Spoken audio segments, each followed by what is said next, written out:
Welcome to the City of Douglas' Mayor and Commission meeting. This will serve as our regular meeting this dynamic day of August 12th, 2019.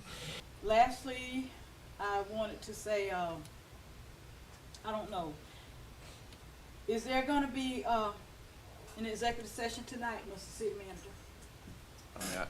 I have nothing to bring forward tonight, ma'am.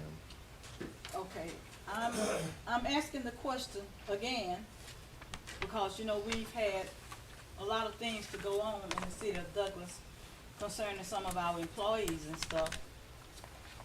And to be quite frank, I don't have really any information about all of this stuff that has transpired. Like, for instance, people called me, said there was a big write-up in the newspaper about something concerning bribery or whatever. And then the previous incidents that were in the paper concerning those other names that I've mentioned before. I mean, I really don't know what's going on, and I think that this mayor and commission has a right to be briefed by you in executive session so we can ask questions or whatever. I mean, that would be up to the mayor and commission. I mean, I'd restate everything that was in the email that I sent you, but I mean, with all the information that was in, I mean, I'd restate that, but I mean, that would be y'all's call if y'all want to go in the executive session to discuss that. Okay. Let me ask this question then. Because for the last times that I brought it up to have an executive session, it's been voted down. So I'm not going to bring it up. I'm going to wait for you to tell us that we're going to executive session. But I want to know, I was told that there were some individuals present from some investigative agency questioning city employees. Is there any truth to that? I mean, there's been, from the law enforcement agency that you're referring to, they've been on site since this beginning of one of the cases. And then last week somebody asked, an outside agency asked somebody to look into something, and so they're currently looking into something. Mm-hmm. And I cannot make mention of anything because I was sworn to secrecy by the law enforcement agency, and I was asked not to even make mention to any of the elected on this until they're through with everything. Mm-hmm. So, on both cases, all cases that's going on right now, because I know about the last one last right. week. I mean, we've only had one. The G.B.R. investigated what was in the paper last week, which was the bribery charges. They're at the cemetery operation, mm-hmm. and then out of that, somebody's asked them to look into something else, and so, I mean, it's out now since I'm being questioned here, but I was asked not to make mention of anything until that was resolved, so. Mm-hmm. And you know, and out of my 20 years of serving, this has never been the case. The mayor and council have always been informed of what was going on in an executive session, and not. I mean, I'm in a public meeting, but we're not having an executive session, so I don't know how else to get this information. I mean, all I can say is if I'm asked to sworn to secrecy or sworn not to say anything, I can't say anything. And I can't. I mean, I'm being asked now to speak about something, but that goes against our charter. With us we're supposed to be privy to anything concerning the city of Douglas. Well, these have not been your normal cases. I mean, the normal cases in the past have not been some of what I call some of the crazy stuff or whatever that's going on. And so, like even this, I mean, even about the information that came about, it's kind of out of the normal chain of protocol or standard protocol. And so this question that was being asked of me, I was asked not to make mention of anything. And so did you mention to them, well, the city charter says that mayor and commission have a right to all information concerning the city of Douglas, employees or whatever? Yeah, I mean, when it's hired in a city organization that's doing the investigation, they have rights that are probably that trumps our charter on these cases or whatever. And so I'm just doing what I was asked to be told, and that's okay. Okay, I would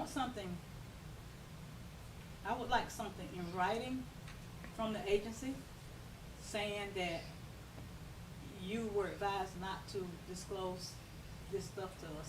Because like I say, this is new. Out of 20 years, it's never been like this. And I know I hear you saying that the way the case is or whatever, but the charter does not specify.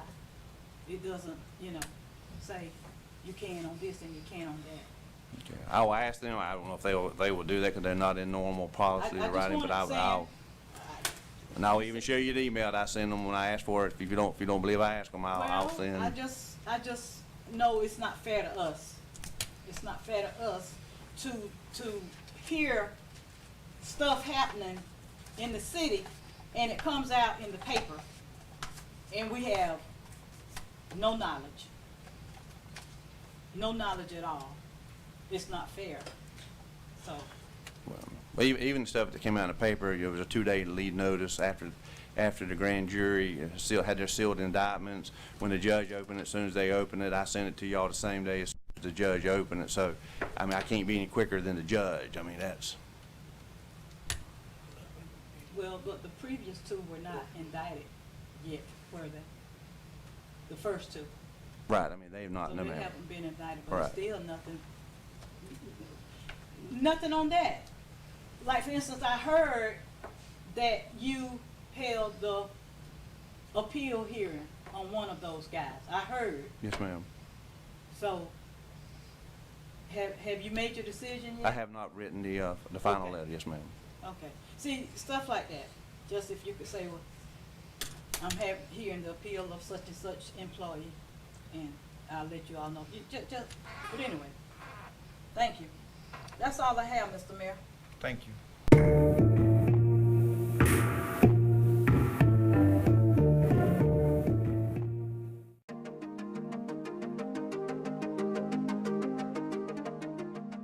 Mr. Moore said he doesn't have any.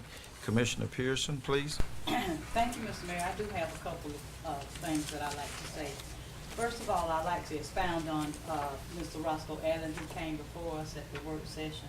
And I'd just like to say that, you know, I can understand Mr. Allen's passion. I understand, you know, where he's coming from. He mentioned a couple items. He mentioned one where he didn't get reimbursed for developing Alderman subdivision, which is a subdivision behind where I live.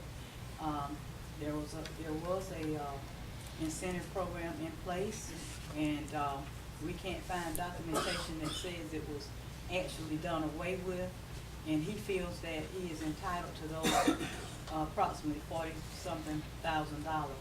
So I can understand his passion, and I thank him for coming forward, letting us know, you know, his concerns. He also mentioned the issue with Mr. Brandon Paul. I haven't met the young lady who was hired after Mr. Paul, since Mr. Paul left. I haven't met the young lady yet. That is my department. I will try to get with Ms. Henderson so I can meet the young lady. I wasn't aware of what she was making. I don't know if Mr. Paul was making that amount or not. But anyway, I just like to say that I can definitely understand his concerns. And as I've said before, well, before I say what I've said before, I want to say that this past weekend, we had a mediator here in Douglas, Georgia, Minister Denise Freeman. She attended one of our city council meetings before. And she works with the Board of Education on the board in Lincoln County. And she does mediating. And she came forward to try to get some issues resolved in our community, because she's seen where Douglas Now has posted things about various persons. She saw where Douglas Now posted about and or whatever said about I was unopposed in the election, and then all of a sudden after he posted that, the next day or so, it was somebody went and qualified to do a write-in past the qualifying date. So it seems as though Douglas Now is manipulating and controlling districts 1, 2, and 3. And it's sad. He's expressed more concern about districts 1, 2, and 3 than he has about 4, 5, and 6. And it's really sad that sometimes you have people who allow other people to manipulate them and think for them. So I just like to say to the citizens of Douglas, be very, very careful. I'm saying that again. Be very, very careful who you choose to vote for. Learn to think for yourself. Don't allow anybody else to think for you or manipulate you or tell you if somebody needs to be opposed or not. You know a person if they've been doing a good job in your community or not. Think for yourself and stop being manipulated and stop being a puppet.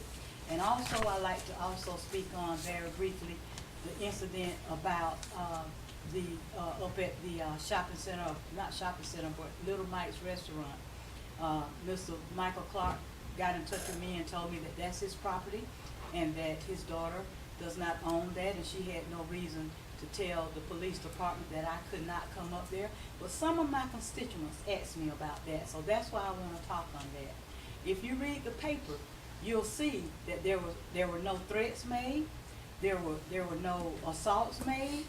The lady stated that we argued. I didn't even consider it an argument. I considered it a discussion. We had a discussion on a couple of items, and we disagreed on those items.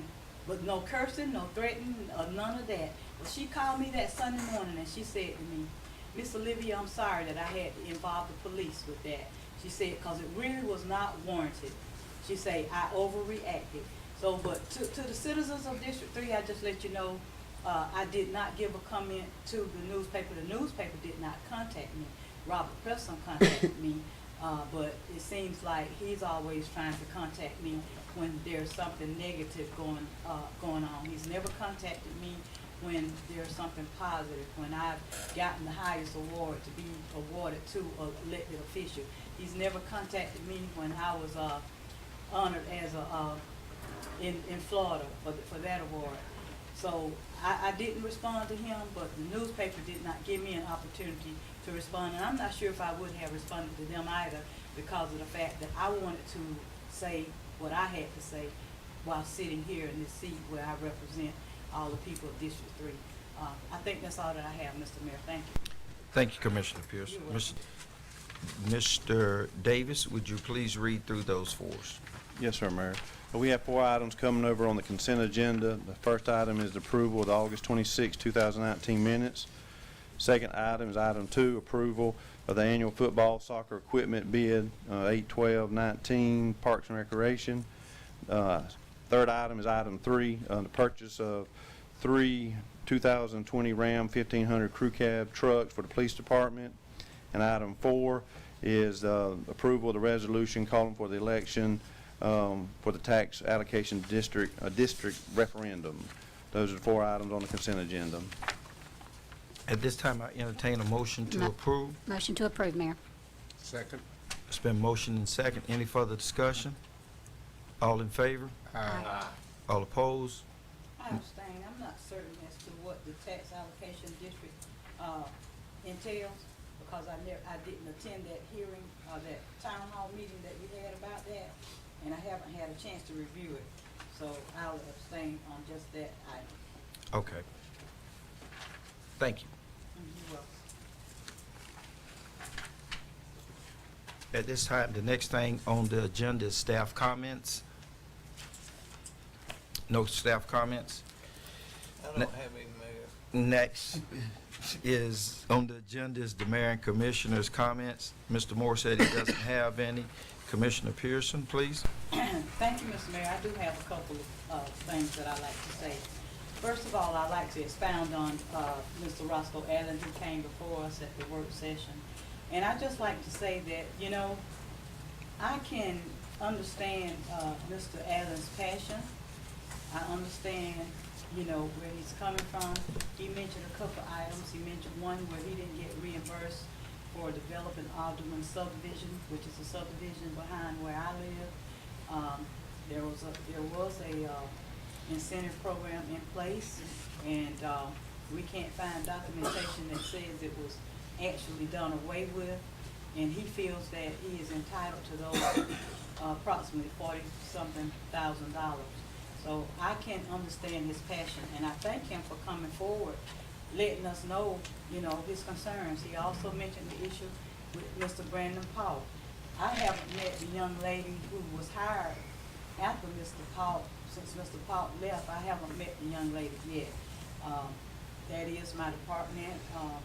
I will try to get with Ms. Henderson so I can meet the young lady. I wasn't aware of what she was making. I don't know if Mr. Paul was making that amount or not.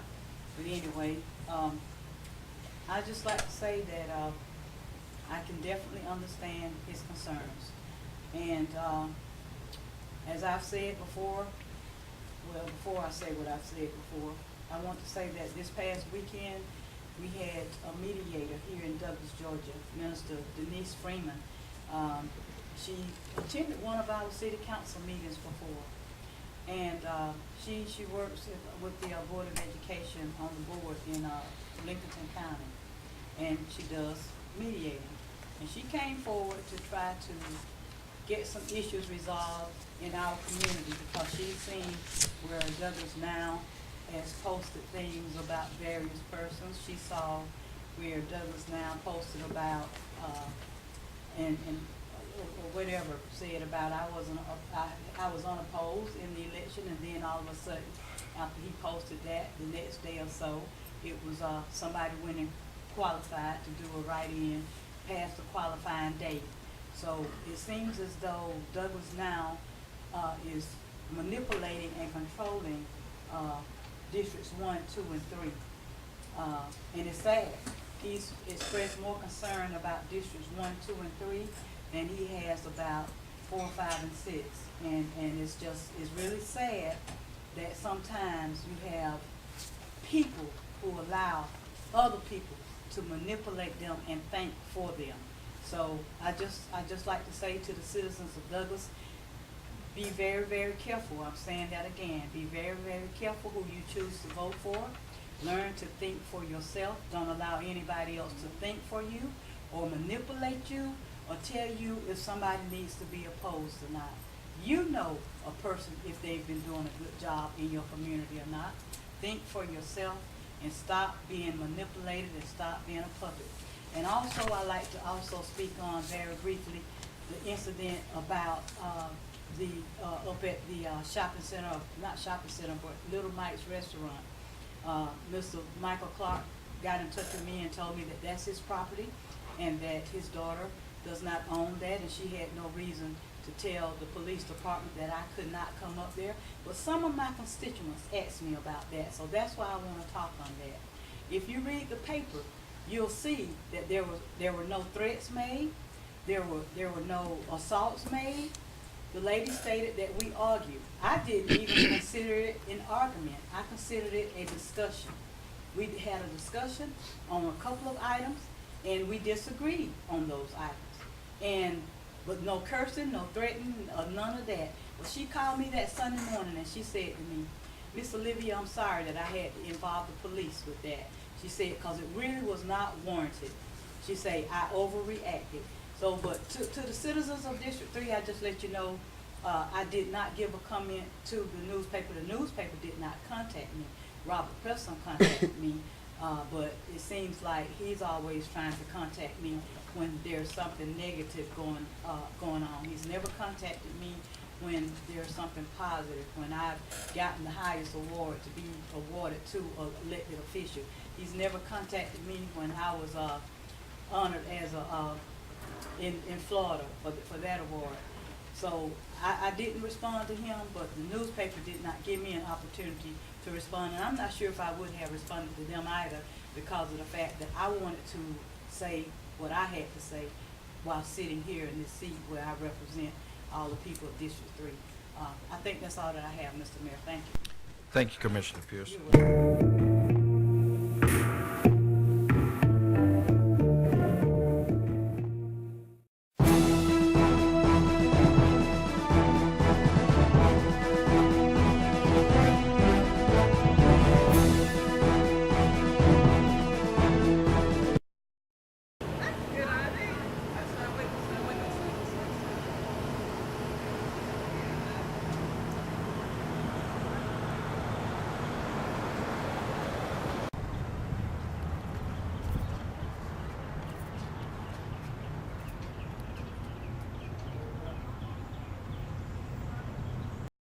All right. Good evening. How's everybody doing? Doing great. Again, sorry for the tardiness. This will serve as the City of Douglas Mayor and Commission work session on this September 23rd, 2019. All right. Good evening. Good evening. How's everybody doing? Doing great. Again, sorry for the tardiness. This will serve as the City of Douglas Mayor and Commission work session on this September 23rd, 2019. As always, we're going to turn it over to Mr. Charlie Davis to lead us through this. Good evening, Mayor and Commission. Good evening. Good evening. First item on the agenda is a review of the September 9th, 2019 minutes. Mayor, those were times when we have checked, Miss Christie, and Ms. Netta's place tonight. Nice to Yes, see you. it is. Yes, sir. I'd make a motion that those go on the consent agenda. Okay. Commissioner Dern? I went over the minutes and I wasn't here, but I'm over it. Mr. Taylor? Mr. Moore? Commissioner Pierce? Have not looked at the minutes, however, look at them during the break. And if it's Okay. fine, I'll move forward. We'll carry it forward. Thank you. Next, So we're taking that forward or consent? we'll take it Take it forward. forward, because I haven't had a chance. Item 2, tab A here, discuss the purchase of water supplies for the optimal chemical project. Then Mayor.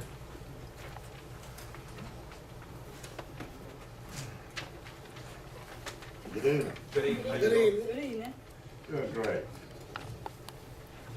Here to talk to you about water supply bid for optimal chemical project. What this, give you a little background on this. What we're actually doing here, we're ending up putting a 8-inch meter. It's kind of a special meter that actually a light shines through the water and it's very sensitive, which calculates the water a whole lot better than old type meters. And what it's also gonna do is there's a bunch of smaller meters in optical chemical, and they're gonna do away with all the small meters and let this one meter service everything in optical chemical. So we do away with a bunch of small meters that are probably inaccurate and stuff like that, and just have it one meter set. Thank you. So we're gonna recommend that Mayor Commission approve the low bids as discussed in tonight's work session. Water supplies for optimal project and approve the low bids submitted by Consolidated Pipe and Supply located in West Cross, Georgia, for a grand total of all awarded items, $13,249.25. Mr. Moore? We're going with it, on the consent. Commissioner Pierce? So, has this ever happened with any other plants or industries before, that we did something like this? How does that affect? Well, basically, from what I understand, and talking to Mr. Hudson, he can elaborate if need be, but all these bigger plants, you know, they went to these type meters to try to catch all of the water that we have lost in the past to make sure we're getting correct count of gallons on our larger suppliers of water. Okay. Normally, when we do a new industry, we would do this at the front end, but Optimum Chemical has been pieced in so many times. They've added. They're in the process right now of putting in a 3-story office building on the property. Okay. So this was the perfect time to try to get rid of it, because we're gonna have another 4-inch meter set. We have about, got 6 or 7 meters out there now on property. 7 meters on that property. We can get down to 1 water meter. Helps us when we start looking for leaks, we can go to 1 source. Okay. So it's something we, should have done probably a while back, and it's just the perfect time we've been adding on again. So, Okay, thank you. you're welcome. I'm fine with it to go to consent. Commissioner McNeil? Yes, sir, consent. Mr. Taylor? Mr. Dern? Consent. Thank you. Mr. Davis? Next item, item 3, tab B, discuss the airport capital improvement plan for years FY 2020 through FY 2025. George Henderson. Good evening. Good evening. what you have before you in your packet is standard. Each year we bring before you the update to the airport capital improvement plan. There were some changes, made to some of the projects that were shuffled around after talking to the industrial guards and airport commission, different ones. As you all know, we've been talking, with Mr. Riley, trying to, work out an agreement with him. So one of the projects that was moved up was the reconstruction of the historic hangar that's missing from the historic side of the air base. So we moved that project up, which caused some of the other ones to move down on the list. But everything else is pretty standard. It's a 5-year update from FY 2020 to 2025. And this did go before the airport commission, so tonight we're seeking your approval for the 5-year capital improvement plan. For those years I mentioned, FY 2020 to 25 for the Douglas Municipal G Chambers Airport. Thank you, Commissioner Pearson. Yes, Ms. Henderson mentioned it to me. I told her I would be in agreement with it. Are there any significant changes, Ms. Henderson? I haven't had a chance to review the packet. The most significant one was that of the reconstruction of the historic hangar. That wasn't on the update, like on the plan last year. So because we did make that amendment, we have to bring it before you all for your approval. Because when it comes time for the budget, then this will be considered in the budget. And the reason it was added, we found out from our representative with G.B.R Aviation Division that they offer funds on the state and federal level to help reconstruct the hangar. Okay, all right, thank you. I'm fine with it for consent. Consent. Mr. Moore? Ms. McNeil? Yes, sir, consent. Mr. Taylor? Mr. Dern? Consent. Mr. Galvin? Thank you. Mr. Davis? Next item is discussing the amending the Unified Land Development Code of the Georgia Henderson also. Okay, Roger. Good evening. Good evening. In the Unified Land Development Code, it's basically a living document that needs to be looked at from time to time and changed and made it to where we're going to grow, or we have, we're submitting applications to start up businesses, or we're old businesses used to be that we need to do some housekeeping. In the Gateway area, we found that the lounges, bars, and nightclubs, convenience stores, and mini stores is not a conforming use in the Unified Land Development Code.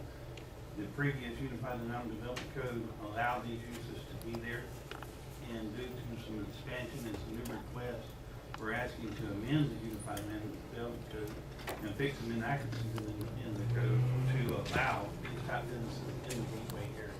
So we're here to ask for the first reading of the ordinance. Commissioner Pearson?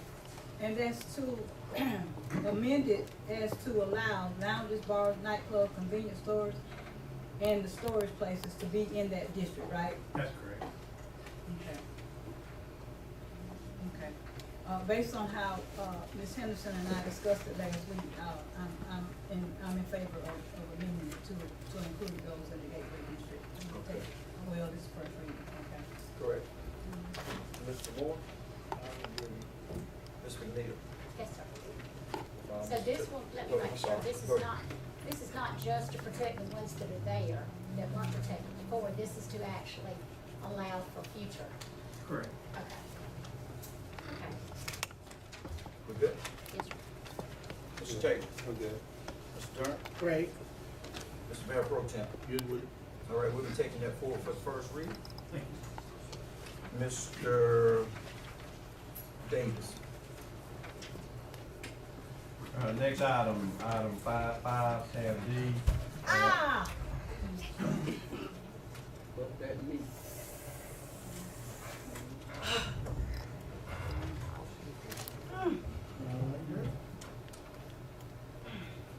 Sorry about that, y'all. Yeah, take it back.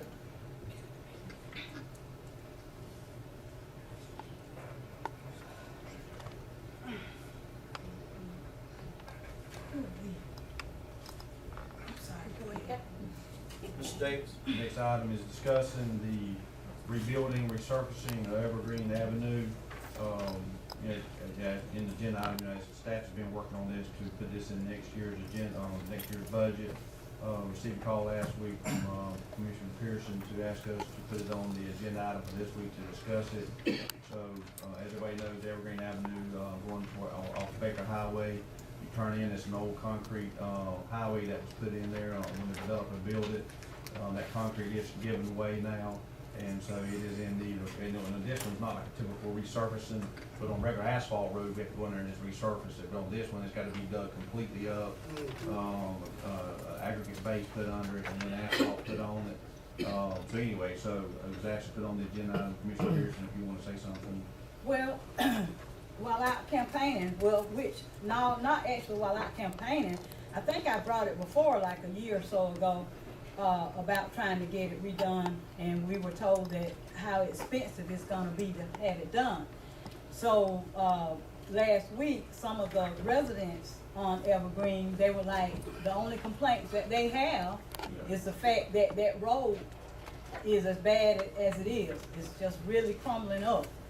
So I told them, while I was at one of the residents' homes, I told them then I was gonna go ahead and call right then so I wouldn't forget it, to get it on the agenda. I don't know if any of Evergreen people are here tonight, don't look like it. Got one. One, okay, yeah, I talked with y'all, okay, good.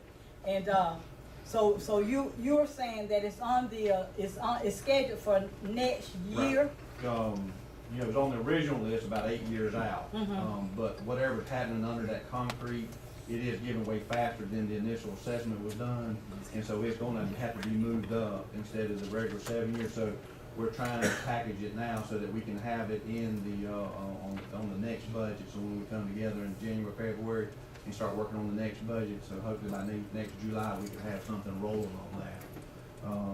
And we're also working with, the county. Oh, go ahead, Mayor, if you wanna. Actually, I started talking to a citizen on Evergreen about 2 years ago about this. And we just had a ballpark figure of about $300,000 to do this road. But one of the things for the citizens that are here, the city only spends about $250,000 each year in paving for the entire city. We get about $160,000 from LMIG, and then we throw another $100,000. At the time, a ballpark figure of $300,000 would basically take all that away. Well, about 6 months ago, the same citizen contacted me, and I was like, look, we still about the same thing. And then I said, well, hold on. Let me call Commissioner Polk. So I called Commissioner Polk. You know, Commissioner Polk helped us out a couple of years ago in paving over there around the American Legion in that area. So Commissioner Polk said, hey, get us an estimate, give us something to work with. So we received that estimate on September the 11th from Land Court, came in about $161,000. Again, talked to Commissioner Polk, and he said, hey, let's put it in the hands of Westwood. Let's take a look at it and see if the county can actually chip in. So I also talked to the young lady that was scheduled to be on the agenda today. What's her name? Chandra? Yeah. Talked to her, explained what I just said, and she said that she was fine. There was no need for her to come down here and be on the agenda. I explained to her that the desire is there to repave that road. However, we're already in a budget, and those dollars have already been allocated.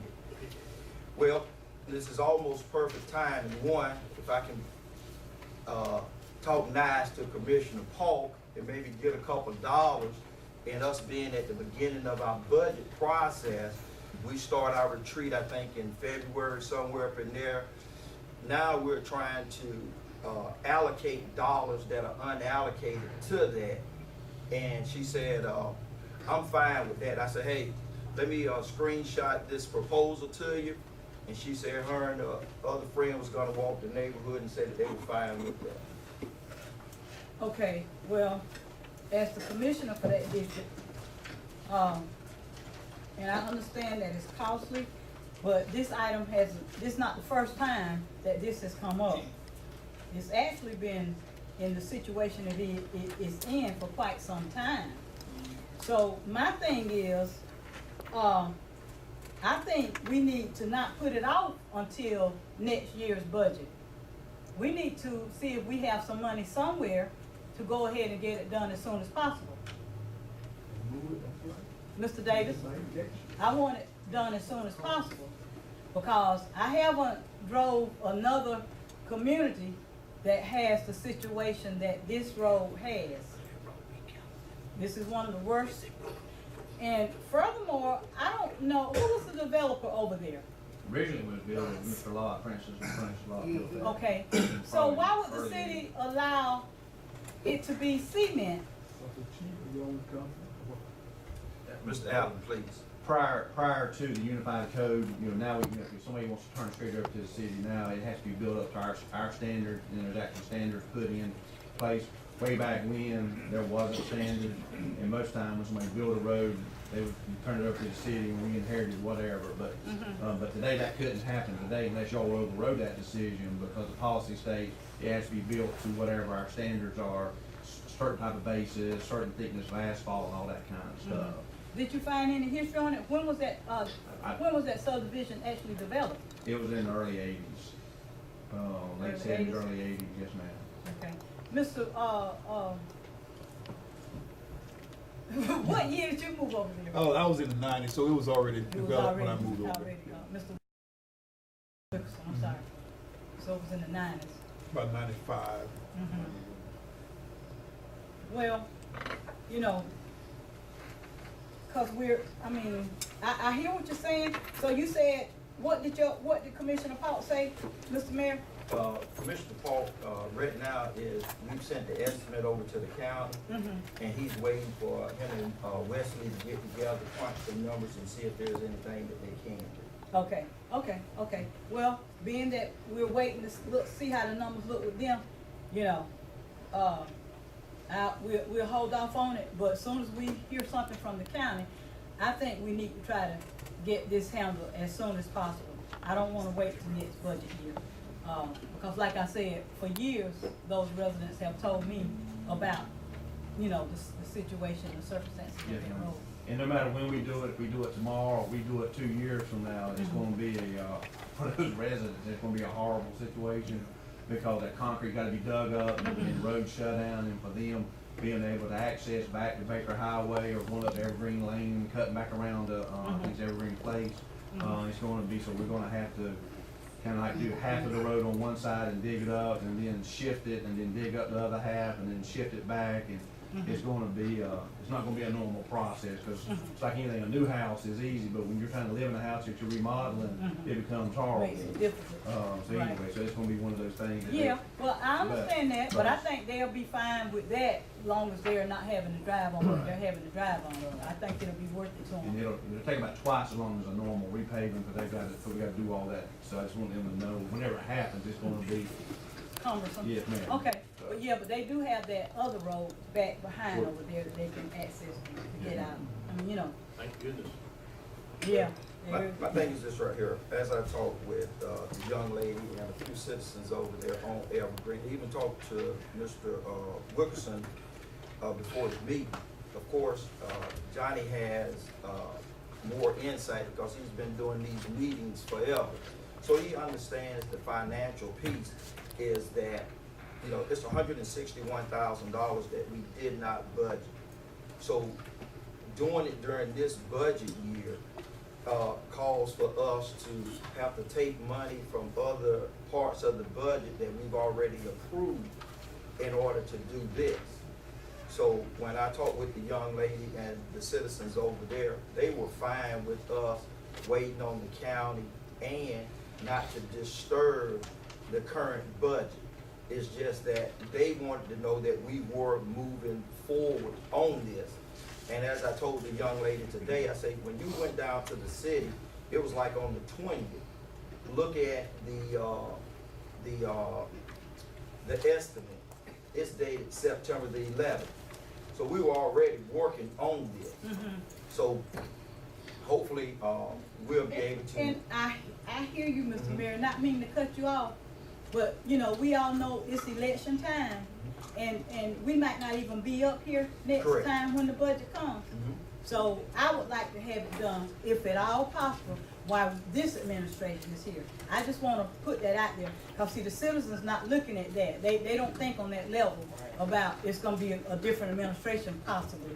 So, you I know, understand what you're saying. and like I said, I've represented that district for 20 years, so, and it's been a problem. So if we can get it done this year, before this administration goes out or changes or whatever, I'd like to see what we can do about that. But we'll look at and see what your father and Wesley have for us. Thank you. I definitely agree it needs to be done. I had a chance to ride down there because the city manager told me about it, and that is a bumpy road. It is. Yeah, It's I'll terrible. make sure, continue to remind Mr. Davis about that. I don't think that'll be an issue. I look forward to helping get those folks, Mr. Wilkerson over there, straight road. Woo. That's a bumpy one. That's the only road that we have in the city limits is concrete like that, isn't it? That's the only one I've seen. Is there one more? I don't know if you remember, but there was a concrete street behind the old courthouse at one time, between the old courthouse and the old jail. And I was told that was the first street in Douglas in the state, and it was paved with concrete. Well, Mr. Allen just pointed out to me that there are various types of paving that can be done. He mentioned something called a base clay paving. So, you know, there might be other ways of getting it done that might be even less expensive. So, thank you for that, Mr. Allen. Yeah, soil seam, man, aggregate, decorated base and all that kind of stuff. Yes. Okay. Cool. Next on the agenda, The next item, we've got 3 items on the general comments. First is Rodney McElvin from the Regional Library. You see this? Okay.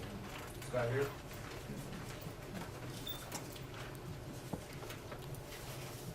Okay, the next item, item 2, Roscoe Allen, Mr. Allen's here to discuss some issues about the subdivision. So as Mr. Allen is going to the podium, we're gonna make sure that we stay within our 3-minute time frame.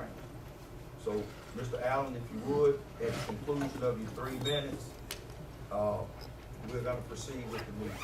Thank you. Okay, I want to reject this subdivision situation where they say that what the newspaper put in the paper on the last paper they wrote, they said that that ordinance has been suspended. When I found out, the ordinance hadn't been suspended. That's a lie. It got suspended when I had a lawyer to sue the city, then they brought that in. Cause I put Max Lauer in my truck and carried him over there. He told me to get on the gym. We got to reimburse you like we done the rest of it. So that policy was not suspended, that's a lie. Number 2, Tony Paul, I want you to listen real good, you hear me? Now I got this out, y'all, open record quick, the Sunshine Law, I want you to listen real good, you hear me? Listen good now. All right, this 3 minutes, there never was no 3 minute in no work session. You understand that, y'all? This is the law right here. They own file now. Well, it was never no 3 minute in no work session. It was 3 minutes with audience anticipation for 3 minutes. In a work session, you get to speak long as you want to speak. Now this come out y'all file. Open record, Sunshine Law, Mr. Paul. I want you to listen to it. You got it? Okay. You don't run this city by yourself, brother. I mean what I say. Now, this is what it says now. It says that according to a charter, y'all charter, you got that, Mr. Paul? The city of Douglas government by Robert Rule of Order, new revised section 28, parliamentary procedure, section 2-29, states that the mayor shall decide, you got that? Not make decision for how many minutes up here. Y'all got nothing in y'all ordinance said that a person got 3 minutes in a work session. That's a fight now. This come out y'all own file, Mr. Paul. So you were wrong last week telling me I only got 3 minutes in a work session. Know your law, know your rules out here. You the mayor. All right, I'm gonna finish reading it. Now you got that? Now it says this right here, that the mayor shall preside at all commission meetings. That's what it says, preside. Okay, it said preserve order and decorum. It said nothing about no 3 minutes in no work session. Y'all got that? This come out y'all file. I requested this. Ain't no ordinance that say nothing about no 3 minutes in no work session. You got that? So you're wrong. Now all y'all up here commission need to know what's going on up here. You got that? It's wrong. So you were wrong last week. You told me I only had 3 minutes. Know your rules. Know your regulation. You got that? That's all I got to say now. And Mr. Allen, you'll share that with Ms. Henderson so she can Yeah, get I copies. said anything I want to share it with you. Come on, Ms. me or Henderson, you'll get copies for us. Or Roger, you get copies for me. I get some copies tomorrow. Don't worry about that. He's gonna go right to the copy room, Mr. Allen. He's bringing it right back to you. Ain't got nothing to worry. So it's nothing about no 3 minutes. No order, no nothing. Am I right, Mr. Jerome? I pulled everything they had. I had Romero to write it down and pull it for me. Mr. Allen, No, I'm telling you that. thank you. I ain't gonna see you being like that. Facts is facts. Next on the agenda, we have, I think, Ms. Richardson. Yes, Reverend Lynette Richardson's here to speak. Yes. Ms. Richardson.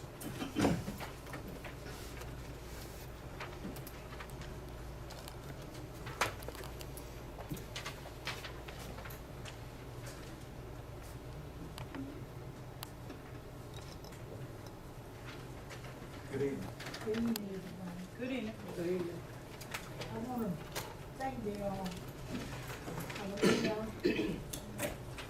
the commission for allowing me to be back here tonight. Thank you so much. And I'd like to, if it's okay with the mayor and the commission, that I get to, just a brief clip before I just assume what I got to say. Now, I'll say a few words and sit down. And then we do this prayer. But that's what the problem is now. You leave God out of community. Yes, ma'am. Okay, I'm gonna do this prayer, please. Most Holy Father, we are coming together tonight, God, before the throne of grace. As we come around with the mayor and the commissioners and all of us are residents and friends and neighbors, and I thank you, Lord, for bringing us back here safely. Lord, I just thank you, Lord. I know you're able tonight to give everybody in here their heart desires, whatever they ask of you to do. God, I know you're able to do it. I know that all power lies in your hand tonight, God. You is able God. The God of Abraham and the God of Isaac, the God of Jacob, the God of Paul and Silas, Shadrach, Meshach, and Abednego, Lord. Lord, I know you're able tonight, Lord. You're able God. You is able Jesus. Come on in and see tonight, Lord, and bring peace up in here, Lord. Bring peace where there is confusion, Lord. Bring it together, Lord, and one people like you want us to be, Lord. That's what I come tonight, Lord. To be one people, to be like you want me to be, Lord. To be with love and unity. Amen. Amen. What I'm here tonight, I know it's the mayor and the commission know what I'm here about on the Coffee China House for the people. Maybe some of you here tonight does not know about the house for the people. So I'm trying to feed the hungry and people around Coffee China. I want to get a house that will bring people off the street. And the main thing I want to do is for so many young people that's out here, they need to be off the street. And I want to turn them around, turn their lives around. I believe once we get them in there, but see, the house is going to be more than about just sitting down to a table eating. There's going to be so many things going on in this house. You know, the Lord give me a vision. And when he give you a vision, you got to work at the vision. When God give you a vision, he give me this vision. And I just want y'all to work with me with this project to help me. And I know you already said that you were going to do it. And I'm taking you on your word, because a man's word is his bond. If you go against your word, you go against everything you stand for and everything that God stands for. Thank you. Thank you. Thank you. No updates? No. All right. I have something, Mr. Mayor. Yes. First of all, again, I'm gonna ask the question, Mr. Davis. Is there an executive session scheduled for tonight? No. So, Mr. Davis, approximately how long have I been asking for an executive session? About 3 months, I believe. Okay.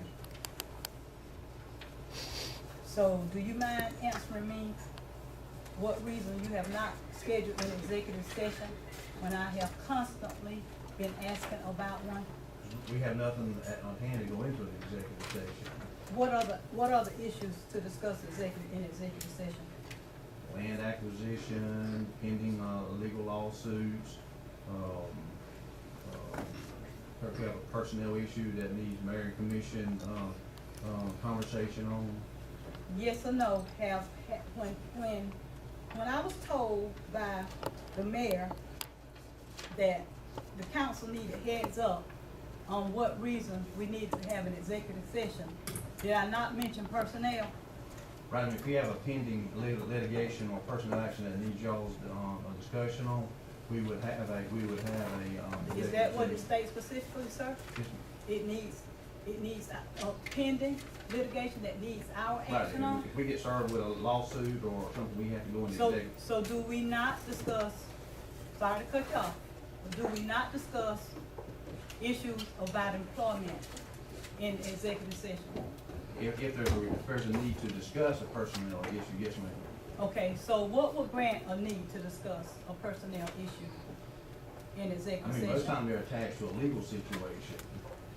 Cause I mean, the regular departmental issues, regular day-to-day operations, those things are not really issues that would really go before the mayor and council. So you're saying the only time we've been in executive session regarding personnel was when it was attached to a legal issue? I mean, if we wanted, like I said, if I needed to bring something to y'all, I could bring something. What about if we want to discuss I mean, something? if y'all have 4 votes to go into a executive session, y'all could go in. So if I have expressed to you that we need to discuss something with personnel, you're telling me that you are not going to, and you have not placed it on the agenda item for an executive session. I mean, at this moment, I have nothing to discuss. I mean, everything. But I've had concerns, Mr. Davis, for about 3 months, you just said. Yes, ma'am. So you mean to tell me, for working for this mayor and commission, with me having concerns, you don't respect me enough to get it into executive session to answer any concerns I have? I mean, if y'all want, if you're asking for executive session and y'all feel the need to go into one. You can put it on the agenda, Mr. Davis, without us. Right, You can do but that. it has to be a pending, I mean, I can't just go in and say I wanna just discuss. Okay, all right, so let's do this.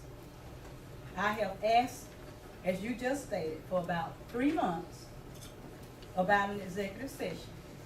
And I've mentioned that there are personnel concerns that I had questions about or concerns about.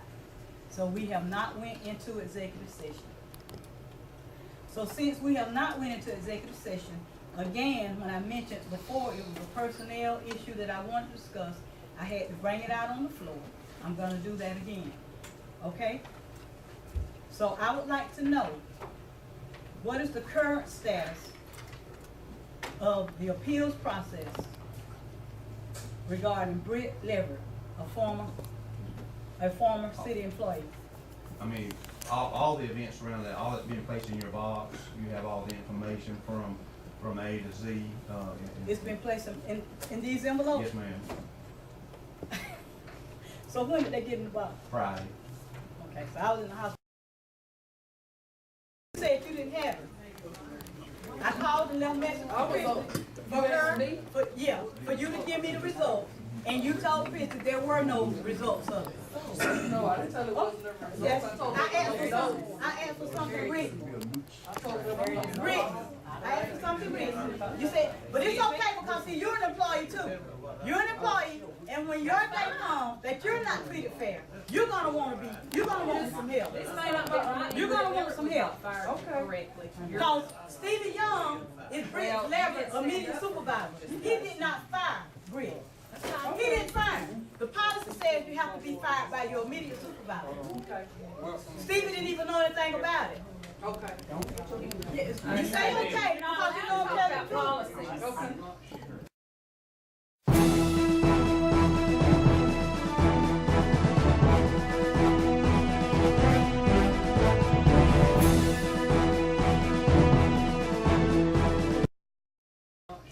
They have not followed Policy policy. that starts with the city manager and ends with the city manager. It's It's a not conflict. a policy. It's conflict. Anybody knows that. How can you have a person that fires you to be the same person that decides your appeal? There's no fairness in that. There's no fairness in that. And for these commissioners to sit up here and uphold this kind of foolishness is wrong. It is wrong, and they need to be voted out. They need to be voted out. They need to be voted out. Everybody laugh. Because this is sad. This is sad. Because we have a dictatorship here in the city of Douglas. We have a dictatorship. That's what they're running up here. Because there's no way Charlie Davis should be doing what he's allowed to do what he's doing. If he was proud of what he had done, he would allow scrutiny and he would allow transparency. But he is not proud of what he's done. He knows it's flawed, but we're to be quiet. Yeah, That's fine. just go along with it. Just shut up and go along with it. It's sad. Mr. Robert, sad. I'll have you say.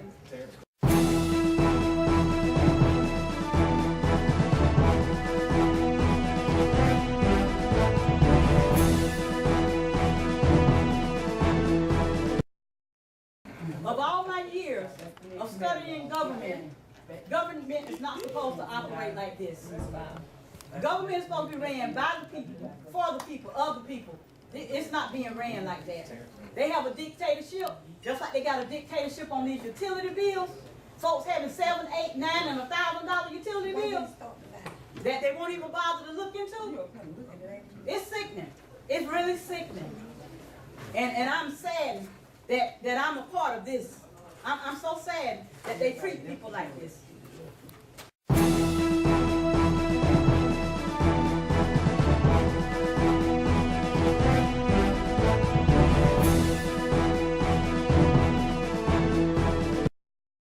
Commissioner. Yes, sir. I have a question. Yes, sir.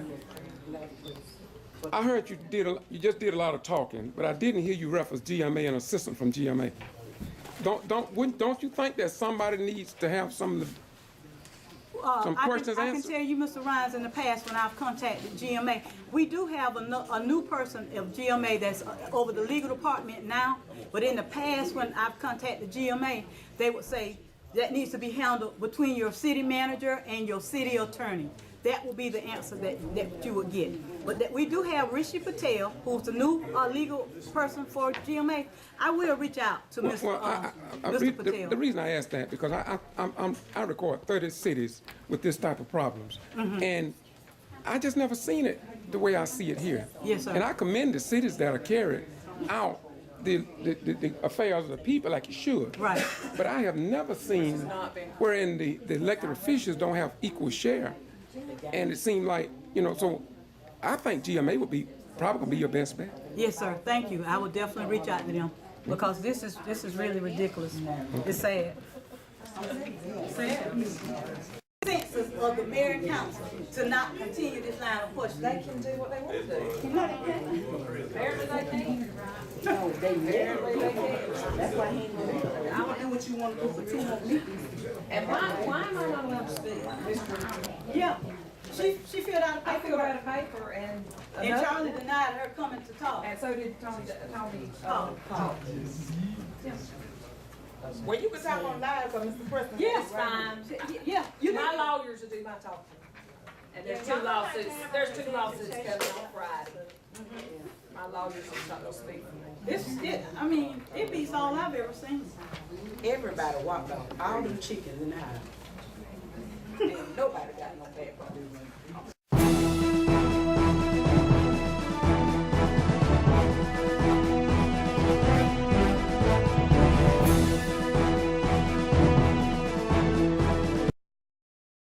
This don't make no sense. How one person control 4 people to walk off the panel. And they left. Like, how grown folks control other grown? We ain't chairman. You supposed to represent your ward and speak for your ward. You sitting up there running. I don't understand this. But I'm gonna go back on. Well, these the people y'all vote for. And Charlie Davis said in this packet, one of the letters he said he got clearance from the assistant DA and solicitor general to release information concerning these cases. What about information concerning the theft that I brought up? I brought up a month or so ago that there was alleged stealing in the electric department. What about that? He's not telling us anything about that. But these commissioners saying he's doing his job and they fine with it. We haven't gotten any information about employees stealing from the electric department. Wow. Some electric poles that cost approximately, some of them run as high as $10,000. And these commissioners good with what Charlie Davis doing? The wording of the ad hoc committee was, the general consensus was, that does not say unanimous decisions, majority. What we understood was, if one person said that the policies and procedures were correct, then that stood. Right. So 3 of them we understood were for my husband, Right. 1 was for the city manager. but the 1 overruled the 3. But if y'all think that's fair for me to. They know it's not fair. Well, if he's released the papers, then you should be able to see them. He doesn't say in there how they voted. That was strategically done. Right. That they didn't provide any papers, because I specifically asked for the papers of how they voted. And then they don't want you to ask the questions that we're asking. Right. You notice nobody's sitting here to answer those questions. Yeah, they got Because they don't want you to they don't want to tell you the answer to those questions because they're incorrect. They don't want they don't want you to know that they hired somebody that's inaccurate of doing what they supposed That's to do. correct. So when you're inaccurate of doing what you do what people tell you to do. So if they tell you I to go fire to this somebody, place, come then and that's ask what me you any do. questions you That's want, right. and I will answer. That's right. If Right. you feel like you were right in making that decision, that's I exactly just feel like this all this control you want people is crazy. How you control It's sad to have commissioners on the board that's gonna be dictated to what to do. It's a dictatorship. The citizens of Douglas have voted for people who can't think for themselves. If you've been quiet for 3 months like I have, you be ready to bust too. Right. Been very quiet. And Mr. Davis knew right off how long I've been asking for executive session. I couldn't even recall. I knew it's been a while. When he started studying, he started lying. Yeah, make us put in there. There is pending litigation, by the way. Oh, yeah, definitely. It's in the appeals process, that is pending. Right, right. Then they're gonna try to come before us and give us some hogwash that we supposed to swallow and just take it, you know. I've had enough. I've had enough. It's so sad. It's sad.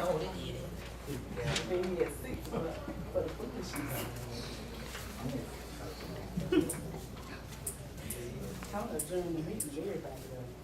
They don't, in the middle of the meeting. He got mad and said, I'm just gonna adjourn the meeting. And everybody else. But the ones up there, It's sad. it's a shame when you It control really like is. everybody on this boat, so I can see how the vote will go. Don't want me to express my concerns. Oh, that's, okay. And I don't know why the other ones didn't say anything. Cause they don't understand. They understand. I don't They know. understand.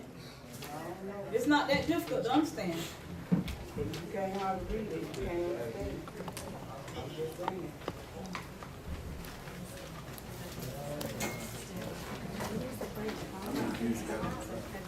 If this is what the citizens of Douglas like, this the kind of representation they want. Oh, well. No, sir, they won't let me on. No, sir. No, sir. No, sir, I have not been on. No, we said. And Yes, we are. We four votes. We are four votes. And I'm Four one of them votes will too. get rid of that. And I'm one of them too. So it ain't we. Yeah? Well, we need 4 votes. Well, We need 4 votes. not we. Bob Moore stood. No, Bob, I don't know what's going on with Bob. He's been here longer than anybody. He know what time it is. He know Charlie Davis ain't doing right. And he get paid $116,000 Okay? Taxpayers' dollars. with no education. To treat people any kind of way. No bachelor, no nothing. I could do that, Charlie. Give me them 116.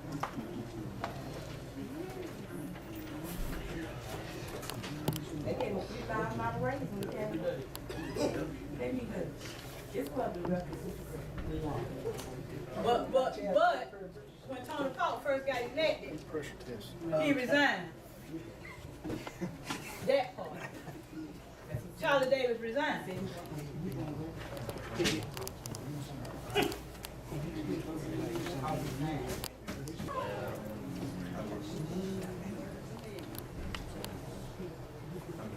Commissioner Moore, what did the packet say? I thought you said you was all right with what the packet had in it. That everything. What did you say?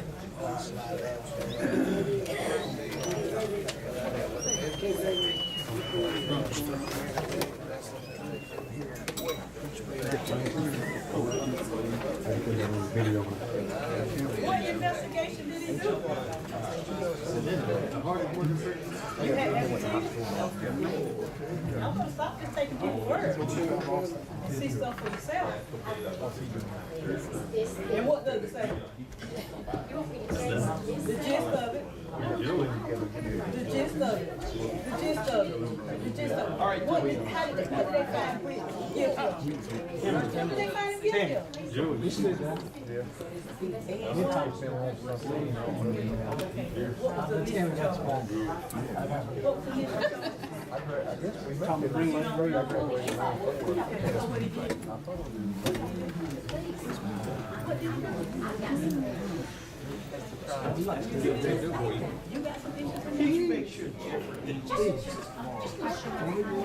Oh, you sure can anytime. Is that standard proof?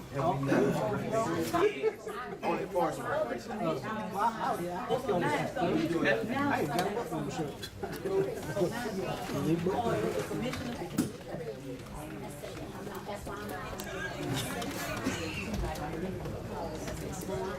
So when I read it, you ready to discuss it? You read it. All right. I'll discuss it. I'm gonna hold you to that. Okay.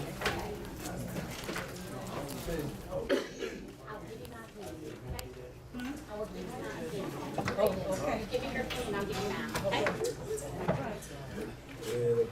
She was asking me, she was wanting me to summarize it. No. I was laughing at the text. I was laughing at the text. I will not have a different. All right.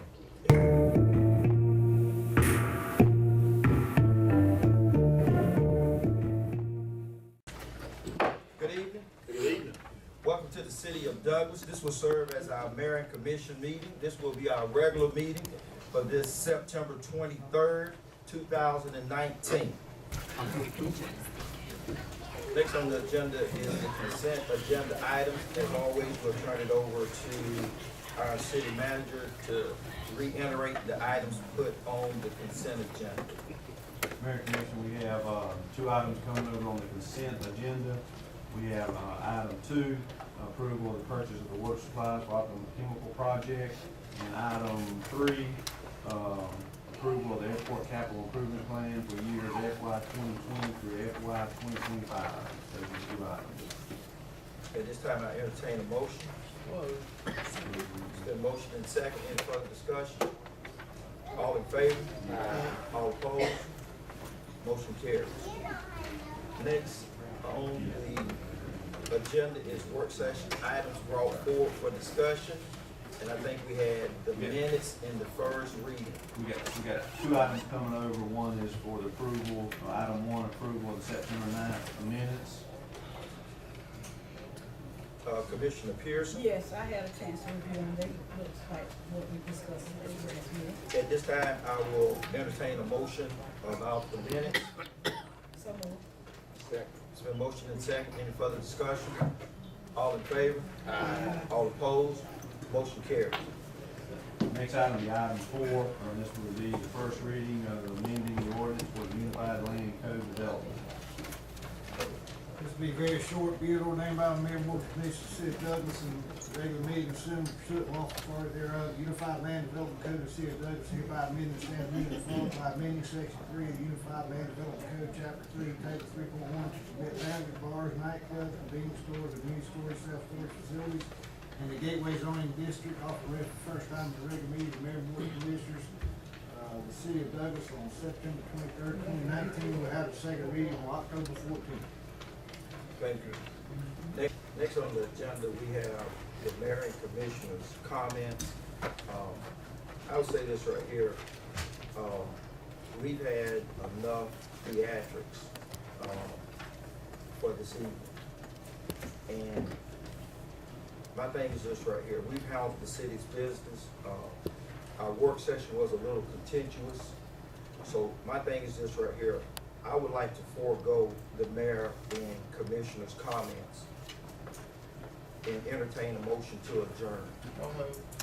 Second. It's been motion and second. All in favor? Aye. All opposed? Opposed. Motion carries. We stand adjourned.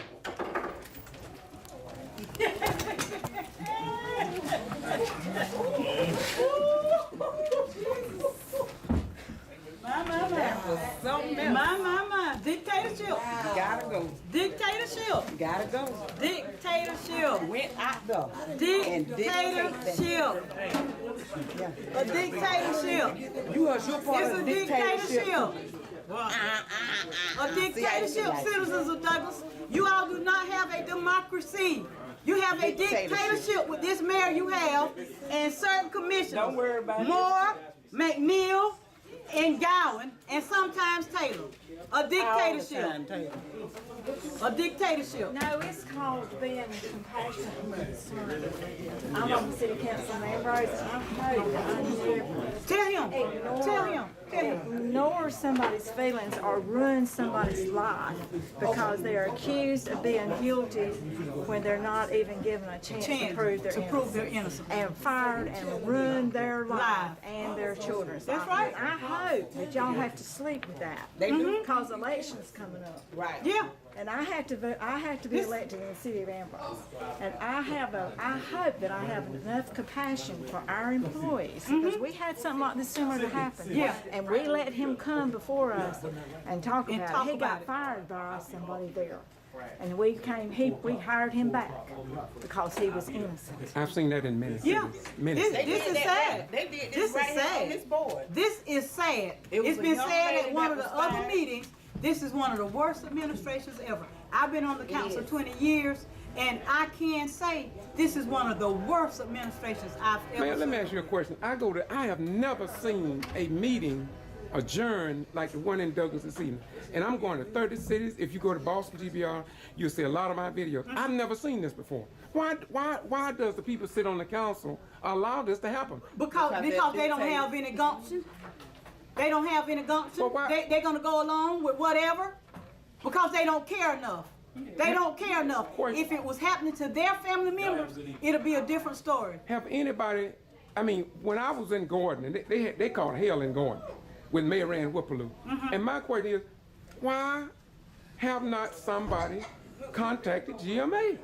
I mean, this is what, some of the cities that I've been to, they came down and they gave training session. The Attorney General, Sam Olens at the time, he came to Mays, because I was in Mays with. This mayor has denied us our freedom of speech. That's what he just done. And civil duty. That's right, and civic duty.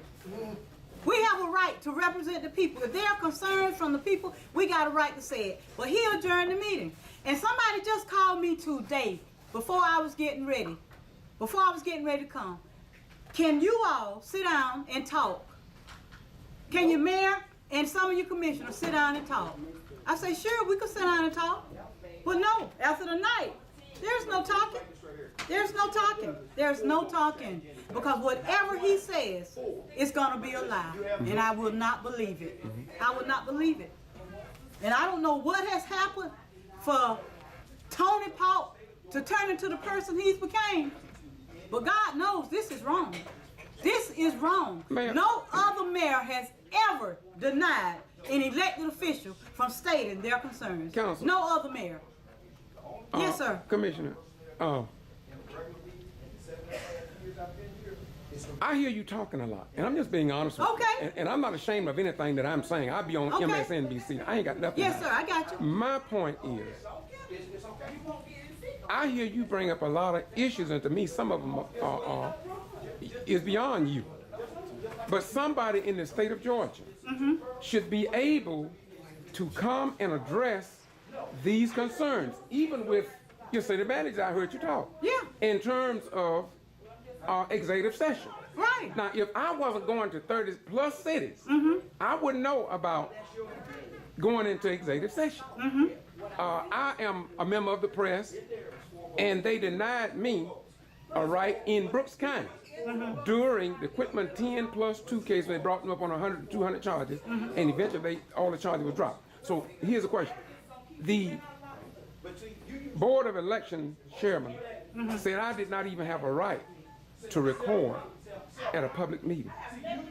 And she was, I've never heard of that. and she worked for the, yeah, but here's the thing. Unless somebody in the state of Georgia address your concerns and the issues, then how will you ever get resolved? How would Douglas ever get straightened out? You're right. Well, that's why one way we can get straightened out is by the people going to the poll and unseating him. He needs to go. Tony Paul needs to go. Now, I've sat here and I've been real quiet about electing folks. But Tony Paul needs to go home. He has forgot why he's here. If he ever knew, it's time for him to go to the house. And these commissioners that's going along with him, they need to go as well. Commissioner, I'm going to ask you a question. And I know this, I'll post all this because I don't edit much stuff. Oh, yes, sir, post it. But my question is this. Check on her. I hear you talk Check on her. about what you're saying, but don't you think that this should be out of your hands and should be concerned with someone else? Sir, don't you think this should be out of your hands and with someone else? The people. No, not only the and people. You on a higher level, yes, sir. Yeah. So I'm going to because I know there are procedures to make I'm going formal to definitely reach out to a higher authority. And normally, because this is ridiculous. Because, like I said, my rights were violated tonight by not having an opportunity to express my concerns. He had no right to violate my right to freedom of speech. I disagree with you on that. He had a right to do that? No, he didn't only I mean, there was other people, they had rights too. Certainly, so but they're not here talking about their rights. And the citizens have a right to listen. That's exactly right. They didn't get their right. You're right. This is open government. Open government. This is what's under in the handbook. Sunshine Law. This is Sunshine Law that I read all the time. Yes, sir. I've never seen nothing like this. He's violated the law. He's violated the law. So what do you think will happen to Douglas? I gotta go. What do you think will happen? I pray that there's a new administration up here in a few, how many more weeks or so? January, a few months, October, November, December, January. I hope there's a new administration. May I give you a little piece of information? Yes, sir. That's not good enough. Okay. If there have been laws that have been violated with the Sunshine Law, and if all these elected officials were denied the right to continue this meeting because whatever system there may be, it should be out of the hands of a voting process. Georgia got, I know, I've gone to GMA, I talked to the top level up there. Yes, sir. You ever talked to Larry Hanson up there? Yes, he's out of Valdosta, Georgia. I talked with him may want to call him again. Because from what I see here, I'm going to post, I may send this to GMM myself. Please do. Along with some of the other videos that I have.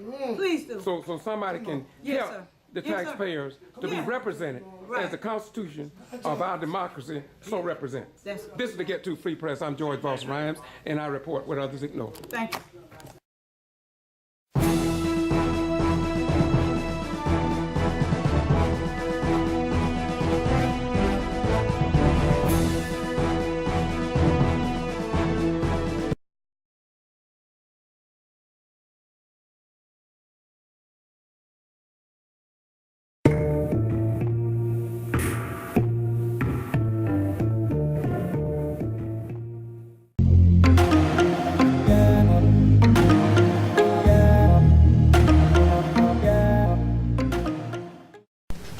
Good evening. Good evening. Welcome to the City of Douglas Mayor and Commission. This will serve as our regularly scheduled meeting for this October the 14th, 2019. So on the agenda is staff comments. Ms. Henderson has indicated there are no staff comments. The next item on the agenda is the Mayor and Commissioner's comments. Again, we've been here for a while. I really don't see a need for us to linger the meeting. At this time, I will entertain a motion to adjourn. Second. It's been motioned and second. Any further discussion? I have something to add. Go ahead. I'd just like to say to the citizens of Douglas that I'm not in support of that $259,000 item that was just voted upon. As you see, we have numerous citizens who were here tonight complaining about their utility bills that they cannot pay. So, yet, this mayor and commission, 4 of them voted to pay for a sweeper when we already have one. And those $259,000 could be transferred to another line item to try to find relief to the citizens. But yet we have people sitting up here who do not care about our citizens here in Douglas, Georgia. So I'd like to say to all of you, early voting started today.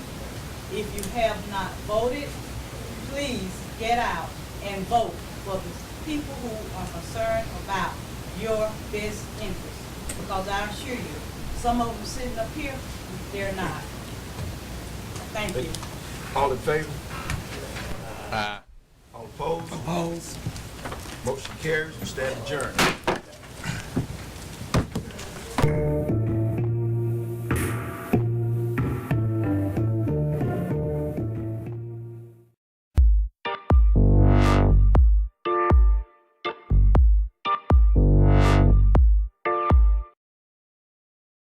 This will serve as our regular meeting for this October 28th, 2019. Thank you, Mayor.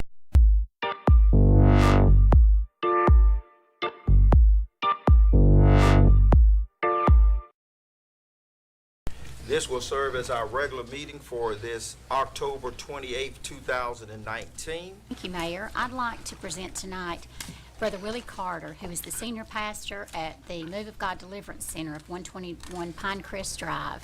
Brother Carter, we'll ask you. Let us bow our heads. Isaiah 41:10 says, "So do not fear, for I am with you. Do not be dismayed, for I am your God. I will strengthen you and help you. I will uphold you with my righteous hand." Father, we thank you today, God, that you are who you say you are. And, oh God, we ask now that you would cover each one of us. God, that you would open our ears and eyes of understanding. Give us the courage, God, to be able to accomplish every assignment, God, that you have placed before us. Oh God, let us be able to agree to disagree. Let us be able, God, to still stand shoulder to shoulder and do the work, God, that you have purposed for each one of us to do.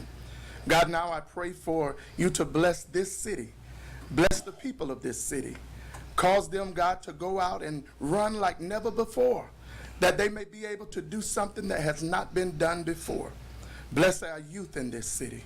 Oh, now, God, we thank you because we believe you for your word, that all things are working together for the good of them that love you. And we love you tonight, God. I pray now that you bless each person in this building. Cover them in the name of Jesus. God, this is your servant's prayer. Let every heart say amen.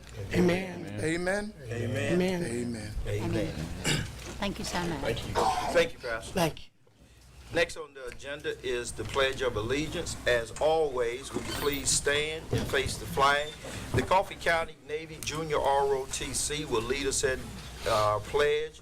Lieutenant Junior Grade Marino will lead us.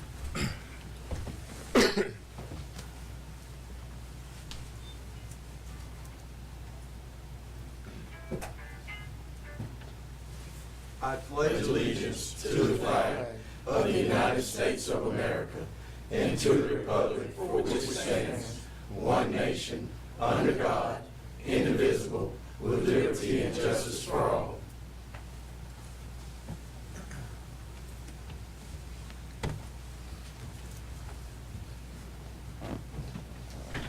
You may be seated. The next item on the agenda is the approval of the order of the agenda. Second. It's been motioned and second. Any further discussion? All in favor? Aye. All opposed? Outstanding.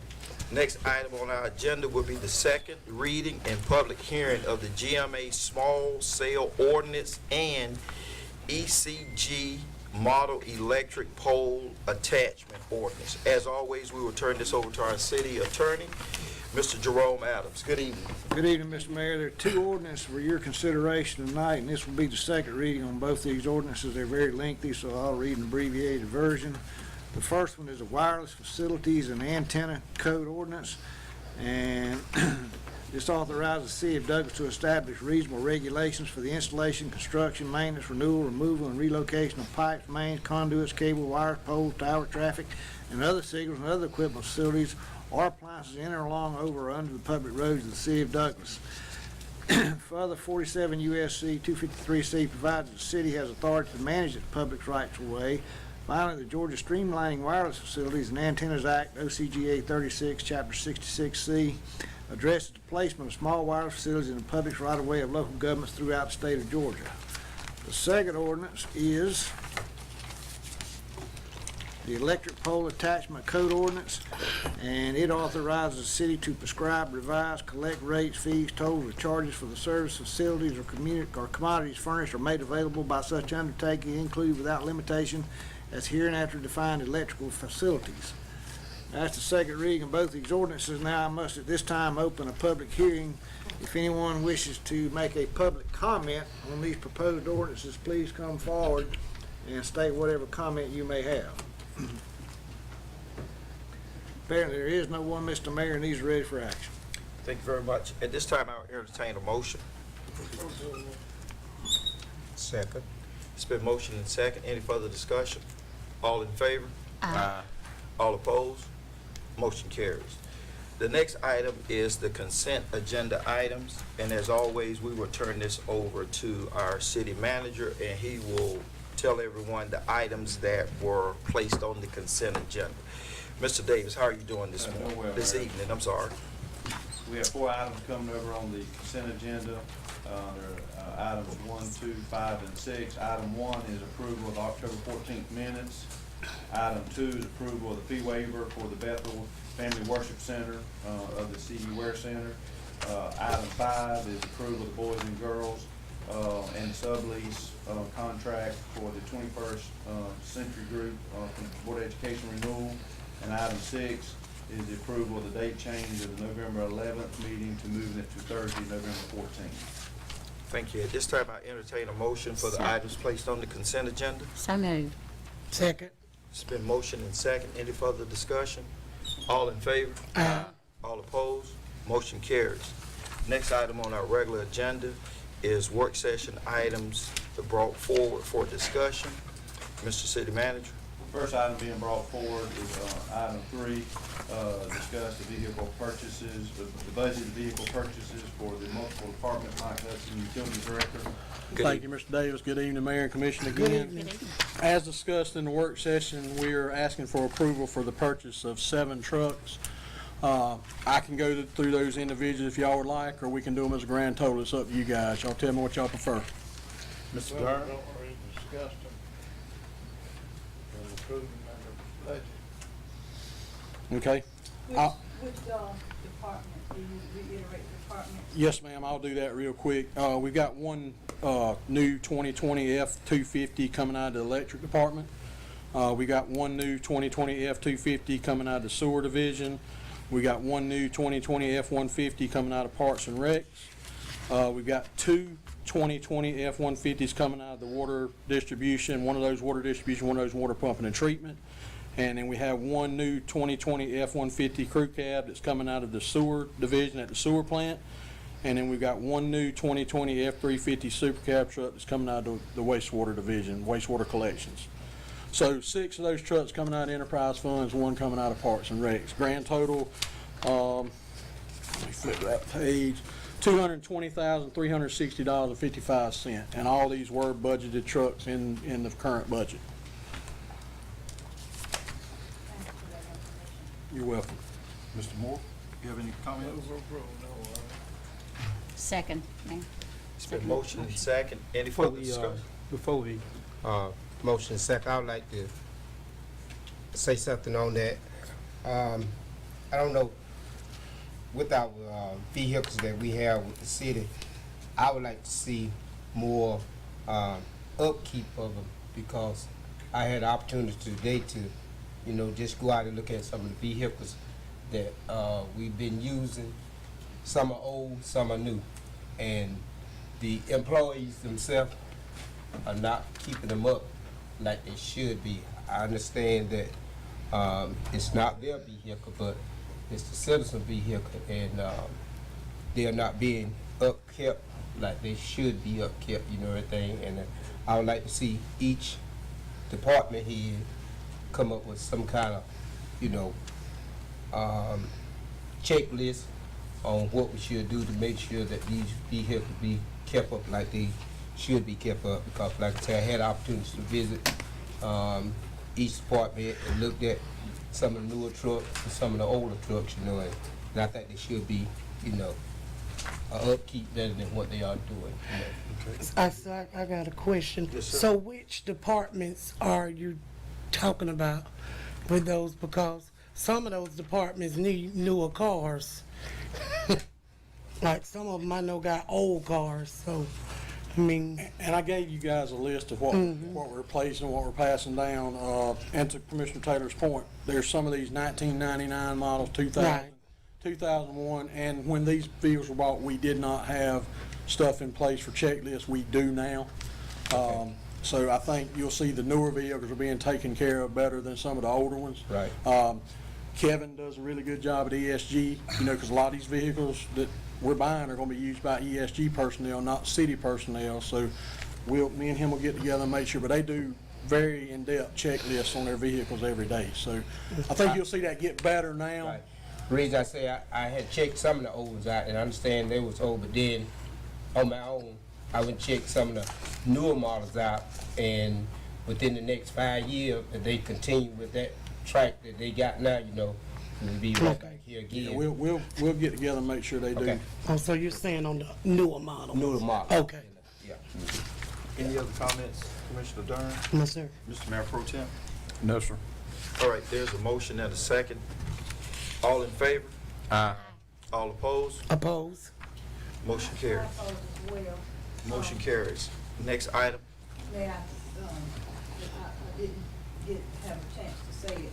I had a chance, but I wasn't thinking about going on saying it during the discussion. But I just want to say why I oppose. Also, I agree about the upkeep, and that's good that you all were trying to implement a checklist or have implemented. But I feel that at this time, right now, I cannot, you know, vote to approve this at $220,000. I was hoping that there was some kind of way that we could hold off on doing this and try to make do with what we have. However, I did not get with any of those departments you called out. But with the situation that we are currently in, with the people at the last meeting who have been complaining about these utility rates, I just cannot justifiably vote to spend that amount of money right now until we can find a resolution to help the people who are suffering with their utilities. That's all. Thank you. Any other comments? That's it. That's the end of the staff comments. The next item is the mayor and commissioner's comments. I would like to entertain a motion that we adjourn the meeting. Can I ask a question before we leave? Yes, you may. Last meeting on the 14th, I think that's what day we had the meeting, and we came with a utility committee. I understand we formed the committee to, you know, to oversee and to, you know, anything that comes to a problem. But I also asked what would be the method for the 7 to 9 days that was added to the bill. And I asked you, Mayor, and you told me that I could talk to Charlie or whatsoever. So I wanted to know, like, what was the agreement for the 7 to 9 days? Are you gonna put 2 days on one bill? Are you gonna wipe it away, or what? What Mr. discussion? Davis, Mr. Davis and I talked about it. It was basically, the citizens, it's a case-by-case basis. They will contact Ms. Boulder, sit down and have a conversation with her, and those 6 to 9 days can be spread out from 6 months to 12 months. Is that correct?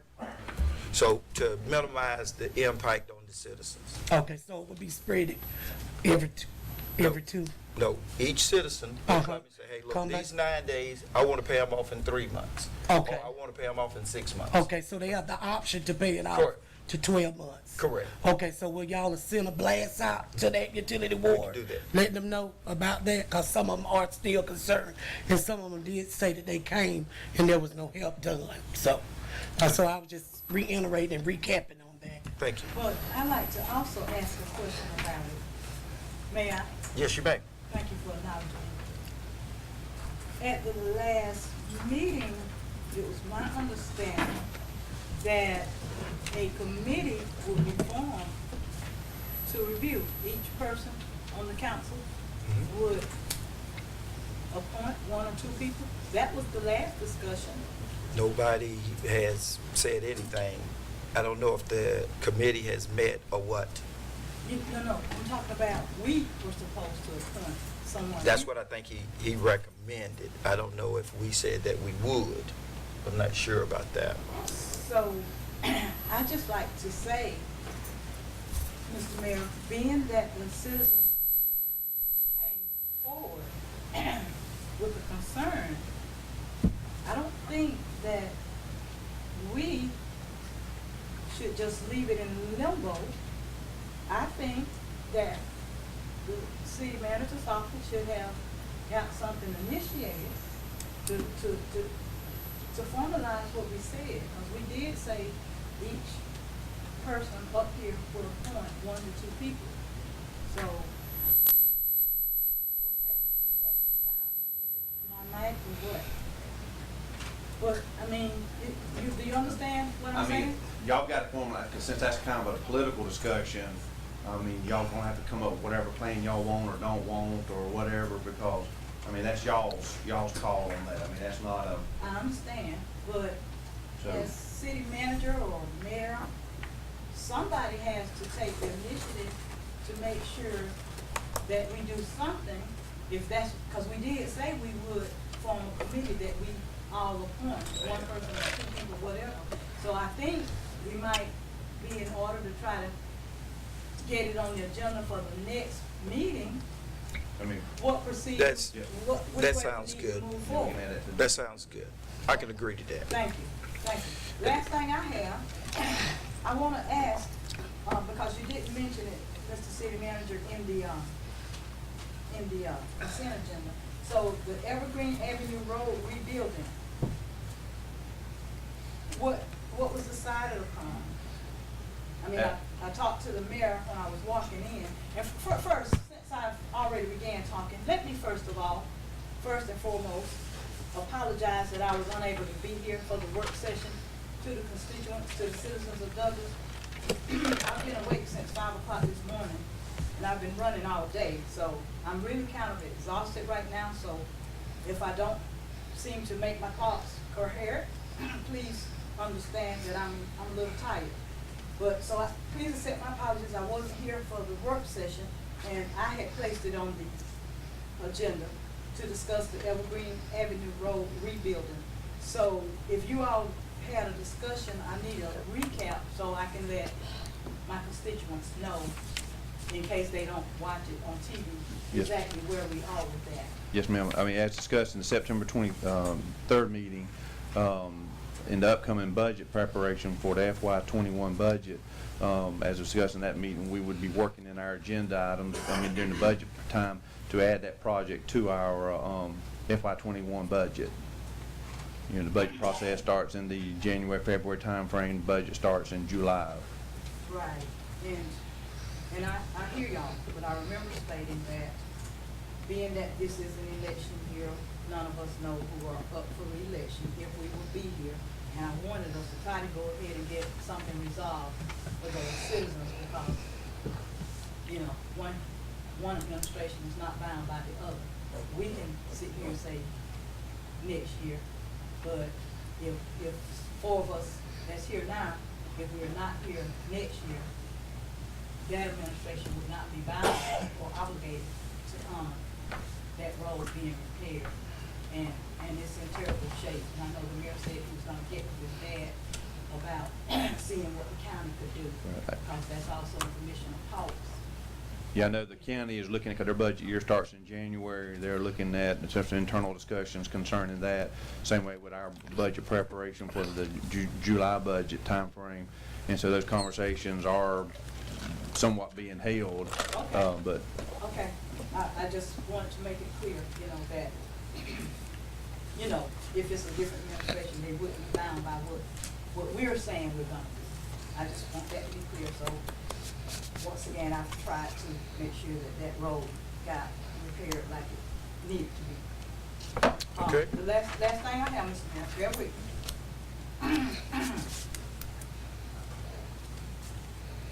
I want to commend Post 515.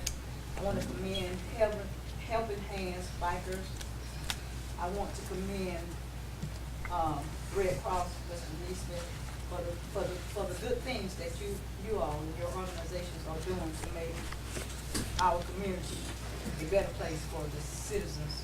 I really appreciate your hard work, because I know it's not easy.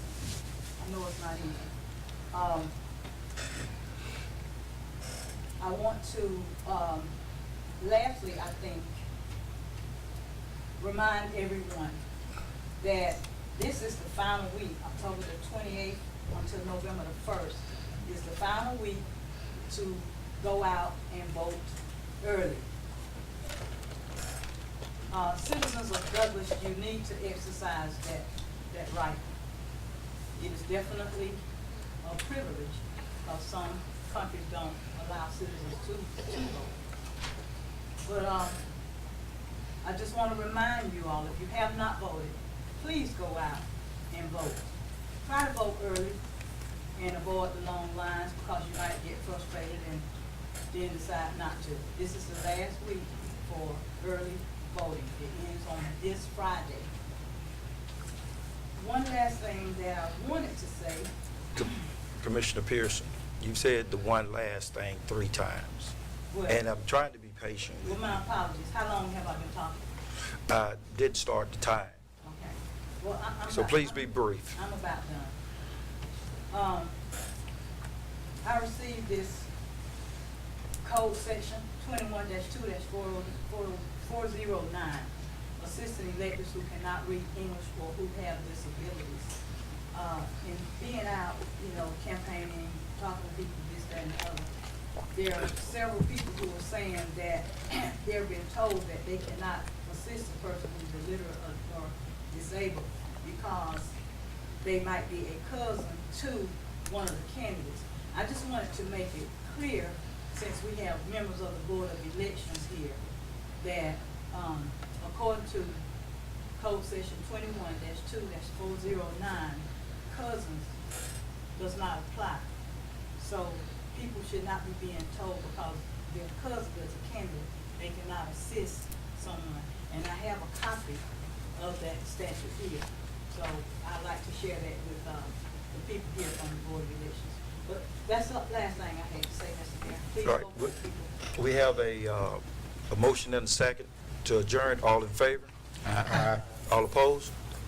Motion carries. We stand adjourned.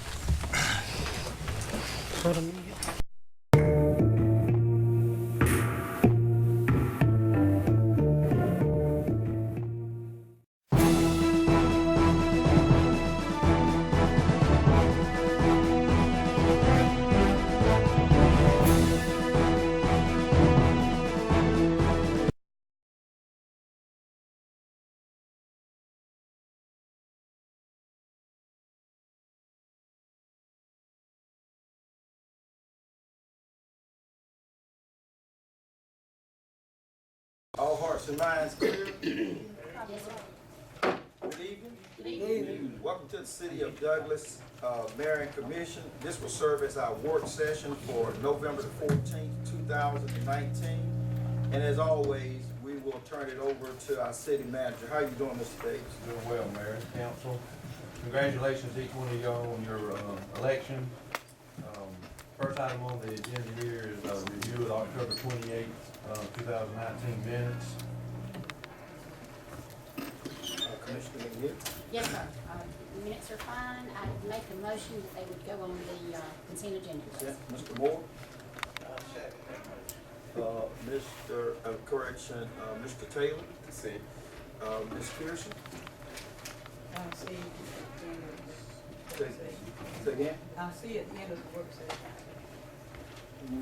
Mr. Durham? Consent. Mr. Mayor Pro Tem? Consent. Okay, so we have to hold off, see what Commissioner Pearson says. Next. Next item 2, discuss the American Legion Post 515 request that all fees be waived at the C.B.R. Center. Stevie had got called to a recreation park. So 515 is here requesting to waive the fees for the raising money for the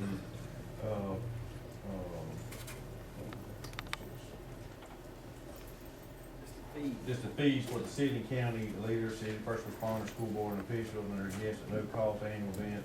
It's about 250 to 300 meals are served, and they're just asking that the fees be waived. Commissioner Durham? Consent. Mr. Mayor Pro Tem? Consent. Mr. Taylor? Consent. Ms. McGee? Yes, sir. Moore? Commissioner Pearson? Which event are we But- referring to? Ma'am, Which event? Both. Both what? The 11th the 11/11 and the 14th. and the 12/14, which is some event that Post 515. Reef Across America. Reef Across America. It's 12/14, and the Yeah. other one was Was what? a Veterans Yeah. Day that was back Okay. on Okay, 11/11. because, we had not already agreed on it?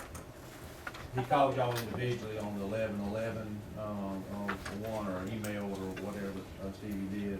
And then they had discussed at the last event about the 12/14, who's putting in an official action. Okay, and the reason I'm asking is because also Pastor Jones had her annual event, but she was told she had to pay. Whatever like here, this one's being recommended to pay the administrative fee. So the administrative fee, I think, is what you're referring to with Pastor Don. So what is, he asking? He Well, asking the for all recommendation fees for- to be waived? But All they're fees to be asking waived. for all fees to be waived, and the Recreation Department say all fees except for the administrative fees. That's in line with what we normally, waive the fee. Sometimes we waive all fees. I mean, it's been all over the board, no fees, some fees. It really has, and So- we need to get it straight as to which So what is your organizations. recommendation? He was. Let me say it. We need to get it straight as to which organizations we are going to waive all fees and which organizations we are gonna have them to pay administrative fees. May I Yes, interject? ma'am. May I interject? Yeah. Stevie was supposed to, well, he's not here tonight because of something that came on, but, with the Parks and Recreation, but he was supposed to be here tonight. He was supposed to, present us with the list of all the dates that we wanted to waive and everything, but he's not here tonight. But I know cause he talked to me about it because, I'm his liaison, and he was saying that he was gonna bring it tonight of all the events that he was gonna waive, but he's not here, so. Because Pastor Dawn called me and she was told she had to go ahead and pay. Because we requested. So we didn't, did we not discuss waiving If I all remember, fees this for was her? about 2 meetings ago or 3 meetings ago. Uh-huh. I think everything was waived except for the administrative fee. Correct. But I may be wrong on that. Yeah, see, we need to know. We need to know. We that don't was in need to whatever be the guessing. agenda item But we was. need to, we need to keep it above board with who, try to do everybody the same. When she's feeding a bunch of folks Sunday, when she fed them, and the American Legion feeding a bunch of folks when they fed them. Correct. So, so what, my position, since we're discussing this after the fact, is to reimburse her whatever she had to pay, if we're gonna go ahead and move forward with the I mean, I think the American only Legion. thing she had to pay was administrative fees, just like we were saying here on this one. Okay, but I thought Mr. Jerome wanted all fees He waived. wants all, but the recommendation is to pay the administrative Okay. fee. All right. So, He says requesting that all Right. fees be waived. But the That's rec- administrative fee too. But the Right. recommendation is to pay the administrative fee. correct, to pay the administrative fee. He's requesting all, but the staff is saying we recommended that everything be waived except for the administrative fee. Cause when I talked to him, he was saying that before when they rented it, they paid a deposit, but they got the deposit back. So that's why he had the assumption that all fees is waived, but I don't know. But it read different on his paper. Mr. Taylor? Mayor, what would I like to see happen with this is, let's finish this year out with whatever, each organization is asking for, but when we do go into our, work session that we have in February, or when Work, retreat, retreat, I would like for us to bring this up so that we can Have a decide clarification. who can get it, what fee we waive, the whole 9 yards, so all of us can be on the same page, so when these, That's what Mr. individuals come, Jones. the individuals come, then we already know it, we don't have to be discussing it, we already have Right. across the board, what Come we on, need Mr. to do Jones.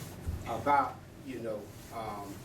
the fees of each organization that wants to build, to use the building, but me, myself, is that it's getting so that everybody wants the fee waived, and the building themselves gotta be taken care of, and we need to sit down and discuss and come up with some kind of system that everybody get the same amount of treatment, we do have our retreat. Agree.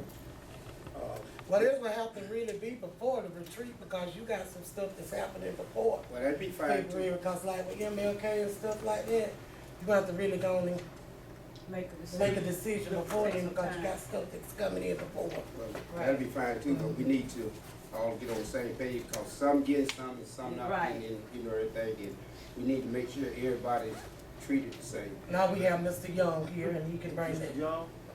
Yes, sir. Okay. I know the portion about fee waivers, but if anything pertaining to the American Legion, that was this past week, and I think I contacted each individual, or at least try to reach out to Stronghold and everyone. But in the future, my opinion would be, I guess I'm gonna have a list at our January meeting of all the activities that we've had, the fees have been waived, and put at the mercy of the American Commission. Regardless of what event is being held, the walls gotta be painted, carpet have to be clean. I mean, regardless whether we charge or not, we gonna still have those inherent costs. When someone don't clean up or doesn't do anything after the fees been waived, I still have to go get my staff to go in and clean up and make sure everything prepared for that next event. So we're willing to do whatever it may take, but just bear in mind, we're gonna have costs regardless. Whether we charge $125, $150, or $1,000, we still gonna have X amount of costs of maintaining the facility. I always hear about, need to be painted, carpet is dirty, walls scratched up, but it does come with a cost. Yeah. So what about the administrative fee? Do we normally waive the administrative fee? When I initially started working at it, maybe about 5 years ago, I think we pretty much directly went by that non-profit or for-profit cost. And I think there was some discussion among Mayor and Commission, kind of compromise at the very least. Let's do an administrative fee. But since though 5 years ago, it's got to the point now that the administrative fee has also been being requested to be waived. Instead of say paying whatever that feels to rent that particular facility, now people come back, we want all fees waived. They won't say, well, we want to waive the rental fee. They come back, we want all fees waived. All fees may include that administrative fee. And that administrative fee really doesn't cost the 4 or 5 people may have to go in and clean up after the event. So that is just a bare minimum. So I don't know when I answer the question, Mr. Mayor, but it initially started off with the administrative fee would be a compromise to get something for people using the facility. And then it came to the point where they requested to raise rental fees. Then it came to the point all fees. So that's where we are now, all fees being requested to waive. Yes, Okay, good deal. Any other comments? Commissioner Pierce? Well, I just want to be clear how we're going to move forward on this because, like she stated to me, Pastor Dawn, when I say she, that, all fees were being waived. including administrative. And then she got a call from one of your staff telling her that if she didn't pay the money, the administrative fee, that they could not have the event. So, I mean, you know, there's a discrepancy there if they had been accustomed to not paying anything, and then now they've got to pay something, you know. So what we, And we are at the end of the year, this is November, you know, I don't know, but she asked me why, and I couldn't give her an answer. yes, ma'am. So let's do this right here. Let's do this right here, because, Pastor Jones and the American Legion, the 125, I would ask that the council, we go with the recommendation, of the administrative fee. However, if we decide that we're going to waive that administrative fee and Pastor Jones' organization also pay, that we should reimburse her. That is more of a community-oriented event to help the downtrodden of our community. And that 125, when you're dealing with a nonprofit, could be a challenge for you. Right. Yeah.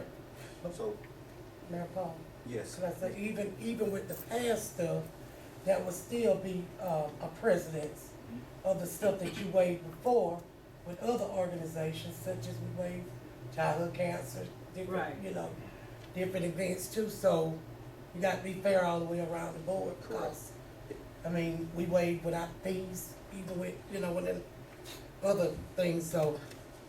And I also say this right here, is that what Stevie is saying, if we waive all those fees, including the administrative fee, there's still costs. He has to employ 4 or 5 people to go in there and clean it up. So there's still a cost there. The administrative cost was to absorb, going back to get that, and I understand that. The question is, are we going to waive those administrative fees? That's what the question is. Right. These. I say we go with, the department director's recommendation. I Okay. think he knows his department, he knows the cost of that, he knows that we're not trying to make money here. We're not in the business to make money on these facilities, but we have to break even. And or we could be abused, because there are churches, many churches throughout the community that host lunches and dinners and feeding, Thanksgiving meals for people, and who do food pantries and things, and they do it within the walls of their church or the fellowship hall or something of their church. And I'm afraid, Mayor, if we get to the point where we say no fee for anybody who's nonprofit or anybody who's affiliated with the church, then we could have a lot of usage. So let's keep it to let the department director help us make a decision here. Okay. Okay? Mr. Moore, how do you say? I'm putting a lot of faith in you, Stevie, and I know you're gonna come up with a good list for us. Administrative and fee or keep us. not? Okay. Administrative fee, Commissioner Pearson, administrative fee. Okay, I say that we waive all fees because of the fact that other organizations have had all fees waived. Okay, So I good. don't think it would be fair to, all of a sudden implement a fee for Pastor Jones and American Legion, and we're here at the end of the year. So I think these are the last organizations that's got something coming this year. So I'm gonna go with what we've done before with other groups, which is waive all fees. How many would you say we've waived this year? Why you put me on the spot? No, I'm sorry, but a And- relative number, significant maybe amount. 3, 2 or 3, Say if we had, 20 events. 3 out of 30? If we have 20 events, probably 10 will be waived. Maybe You mean waived, Cool.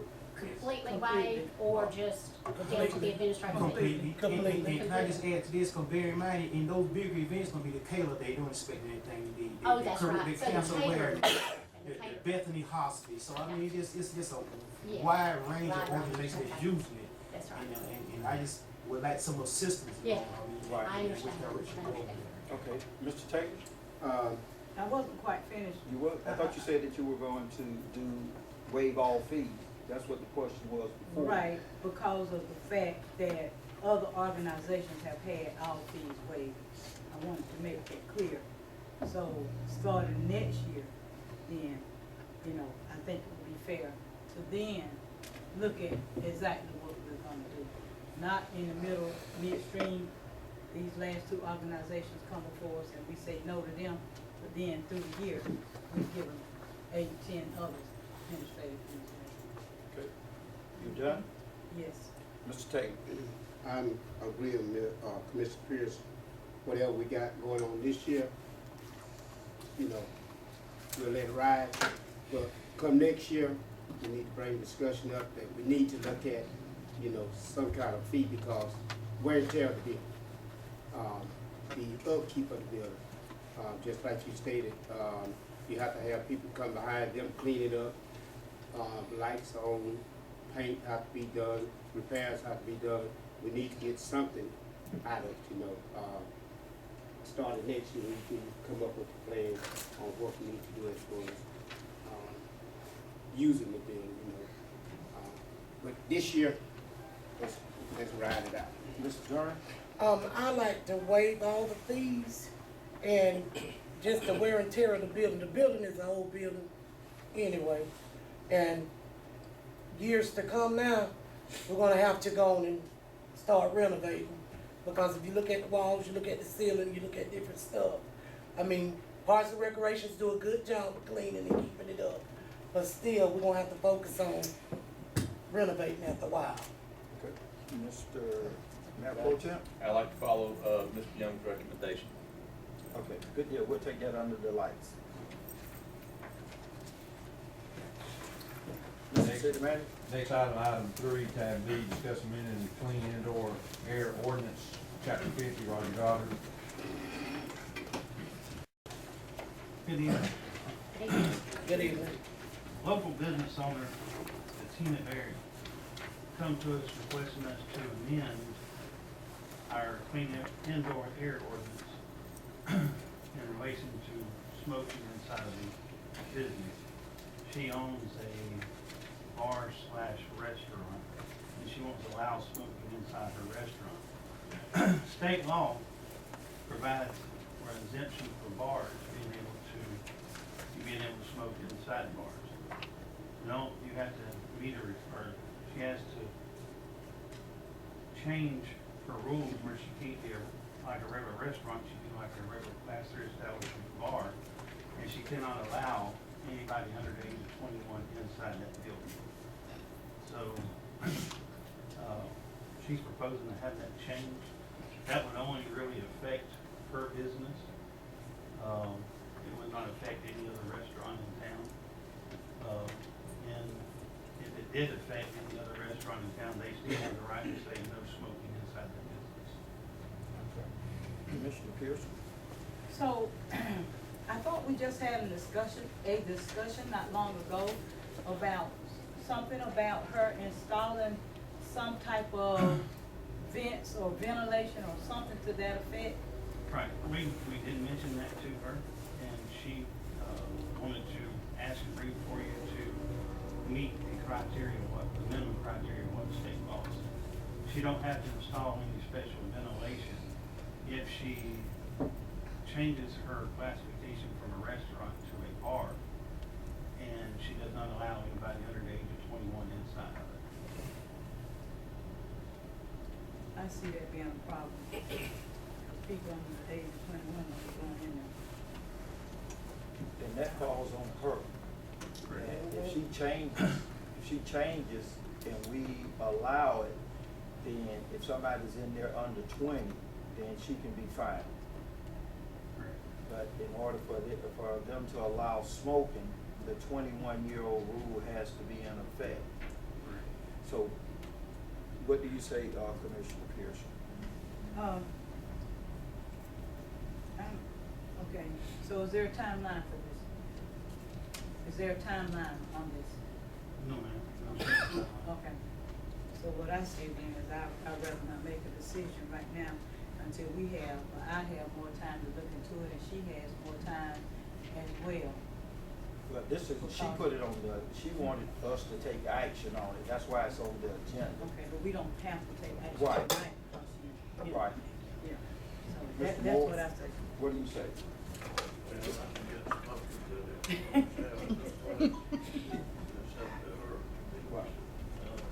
Somebody under 21. Right, so you're fine with Who's going bump to that? Right. So he's fine with Commissioner McNeil? You know, like Commissioner Moore, I know the hazards and the challenges of smoking, having been in the medical profession for a long time, but I don't, I don't think I want to get involved here in her right to manage her business, but, you know, as long as she's more aware that this is more of a responsibility to her, that's explained and understood that could be checked and monitored by, okay, good deal. Okay with it? Well, I don't have a problem with it. Okay. As long as- So I have a quick question before we move further. Hold up for a second, please. I have a quick question. Let me do everybody else, and then Okay. I'll come back to you. Mr. Taylor? I don't have no problem. I'm not a smoker, but I'm not against those that want to smoke. They go to, you know, criteria of smoking. As long as she meet the criteria of whatever the law is, I'm all for it. Thank you. Mr. Durham? So far. Mr. Mayor Pro Tem? I don't drink or smoke, but if people want to get drunk, get lung cancer, I reckon it's a free country. Okay, good deal. Back to Commissioner Pierce. Thank you. So now, to smoke, you have to be 21? I think you have to be 18? So why is it saying 21? That's the Because end of the I bill. knew my age to get inside the bar is 21 years of age. Okay. Cool. So we'll take that forward, do it under the lights. And that had the first reading tonight. Also, I was going to tell you, it had it in there about vaping. About what? Vaping, Okay. where, and just like regular law says, you cannot do vaping inside of a business. Correct. So how's that gonna affect this? They'll be able to vape inside this, if you're allowed to smoke inside the business, you'll be allowed to vape. But just like right now, there's no law, we have no ordinance on the book about vaping. So they can be, you can be sitting beside somebody and drink too, and they can sit there and vape and exhale that vapor out. So there's a section added in there about vaping going on. So as far as we know, does vaping affect people the same way as They're finding, regular? they're starting to say that vaping is related to certain deaths. But I'm saying like, okay, if somebody's over there vaping and I'm sitting here, like secondhand smoke from cigarette smoking, does it do the same thing? That I'm not sure. See, that's what I'm saying, there are too many gray areas and unanswered things. If we don't have to hurry up and make a decision, I'm just not in favor of that. Okay, good deal. We're gonna take it forward, Mr. City Manager. Next item, item 4, discuss the airport appointment to the airport commission. Again, the airport commission is seeking to fill 3 seats that had expired on September the 31st. Those positions were advertised for more than 30 days. They did not get any response from anybody new that wanted to be on the airport commission. So it's recommendation to reappoint Mr. Jim Rhines, Mr. Joey Hand, and Mr. Thomas Smith. Okay, Commissioner Pierce, that's your department. That's my department, so I'm fine with it if we receive no new interest. Consent, you okay with the consent? I'm fine with the consent. Mr. Moore? Ms. Smith? Mr. Taylor? Mr. Dunn? Consent. Mr. Mayor Pro Tem? Consent. Good deal, Mr. City Manager. Next item, item 5, discuss the police department purchase of license plate reader system for one of the new patrol cars, Stan Merritt purchasing. How you doing, Stan? Good evening. Here tonight to get seek your approval. One license plate reader for the police department. And we're recommending, as discussed in tonight's work session, need to purchase 1, 2 camera refresh, 2 mobile LPR system, and the award the sole source and the Synergenic software incorporated up there in Temple, Georgia, for a grand total of $18,374. Thank you. Commissioner Gower? discussed it with the chief, and y'all probably recall at our last retreat, we discussed this as one of the goals with the police department before Chief Edmiston came on board, and I'm in favor of it. With your consent, Yes. Mr. Durham, Consent. Mr. Taylor, Consent. Ms. McNeil, Consent. Mr. Moore, Commissioner Pearson. Consent is fine. Next, Next item 6, discuss the purchase of one new 2020 Ford Explorer, Tim Merritt. This is a state contract, community development has requested, that we purchase, 2020, Ford Explorer. And we're gonna ask that the American Commission approve purchase of one new 2020 Ford Explorer. Also allow the vehicle to be, old vehicle to be sold on good auction site once the new vehicle arrives. As discussed tonight's work session.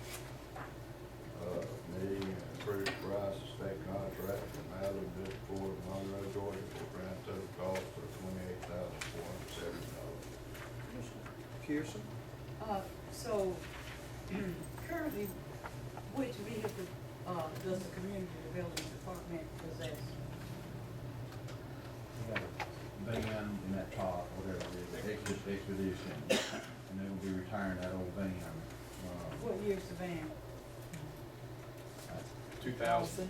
It's a early 2000 model. It's a 2000 model. How many miles are I have no idea. I haven't seen the bill. has there been problems with it? You have to, I'll give that off to Mr. Freshman, Crafton.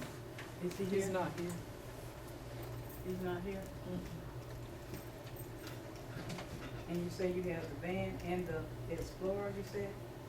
Expedition. Expedition? To the- And what's the year of the Expedition? It's like a 2012, 2011.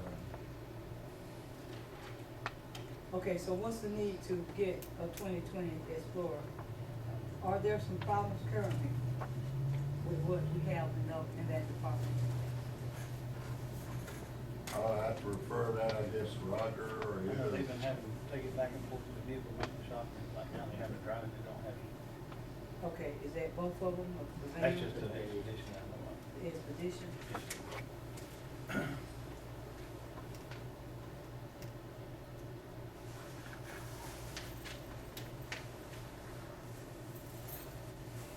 I would recommend tabling this until we find out more information as to what's going on with the vehicles that's in that department.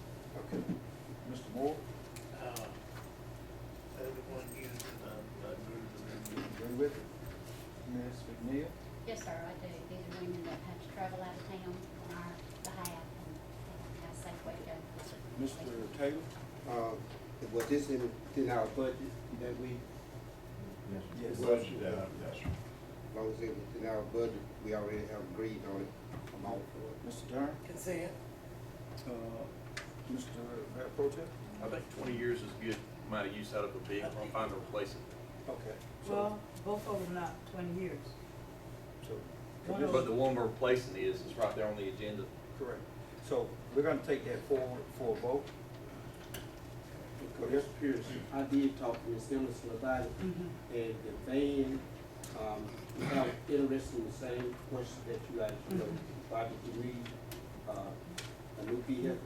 The van, she claimed that the air conditioner is working now, but when it flips it over to the heater, it's not operating like it is, and she said that the van, they constantly carried it to the maintenance shop to get some work done on it, and it just got old, so, that's why I came down and talked to her about the two vehicles that they had in that department, That's what they made me decide that they do need nothing. So that wasn't unanimous. We also carry that one forward. Next. Oh, thank you, Commissioner Taylor.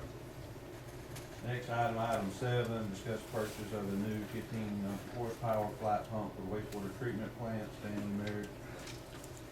Yes, and I've got a question. We, for whatever reason, had some bids misplaced, and I'm not sure that y'all have updated. all that. So if you wouldn't mind, this time I'd like to give you the updated agenda. Let's take a look. Please look over it. I apologize for this, but Oh, it's okay. I was out sick and got overlooked, I'm sorry. Thank you.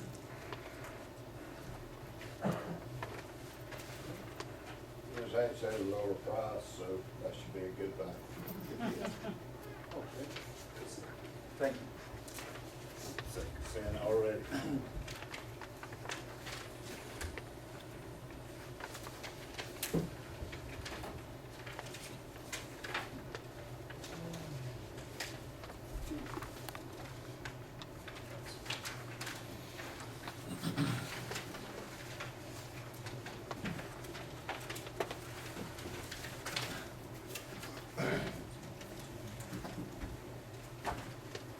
Okay, so on this one, on this 15 horsepower flat pump, we're recommending that the mayor and the commission approve the low bid as discussed in tonight's work session.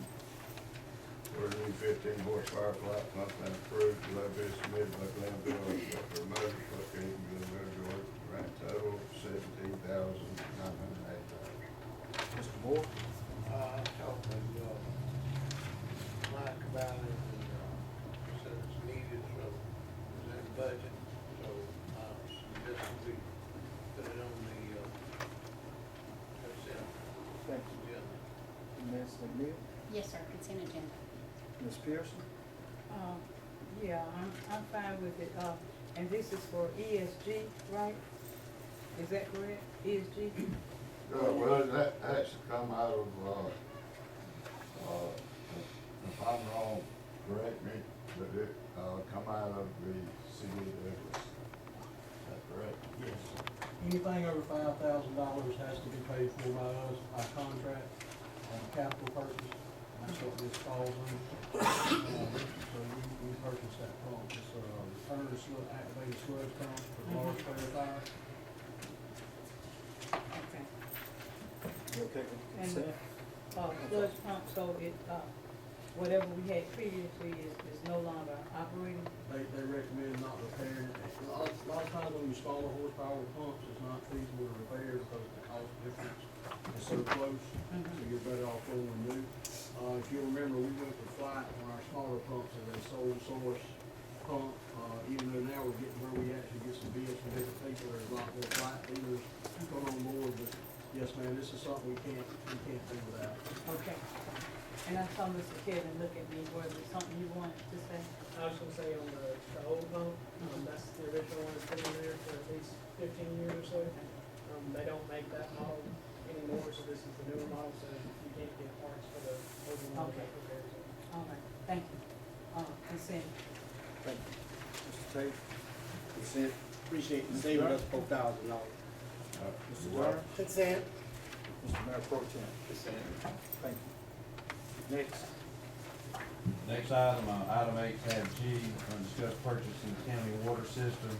As you know, as far as our water master plan and our SPLOST project was to do a looping project that connects basically on Highway 206 around the middle school, back towards the county barn and come down 221 and tie in there on the Walker side. To tie that in is around 1.6, 1.7 million.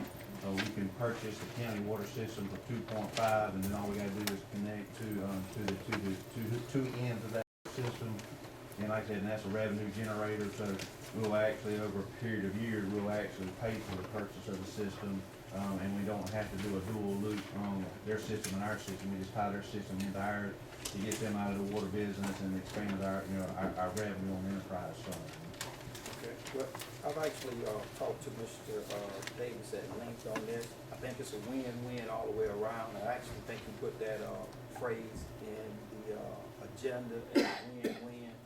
So, I'm all in favor of that going on the consent agenda. Mr. Tate? Consent. Mr. Durham? Consent. Mr. Mayor Pro Tem? Consent. Ms. Pearson? You can go someone else, I'm reading the information. Consent. All right, back to you, Commissioner Pearson. And while she's reading that too, sir, also in the recommendation is to approve a 2% decrease in water rates. and to postpone, for the 2020 CPI, automatic increase, so that won't, so it has to be a reduction and no increase in 2020. Good deal. There'll be a reduction in, Current water rates, yes ma'am, by 2%.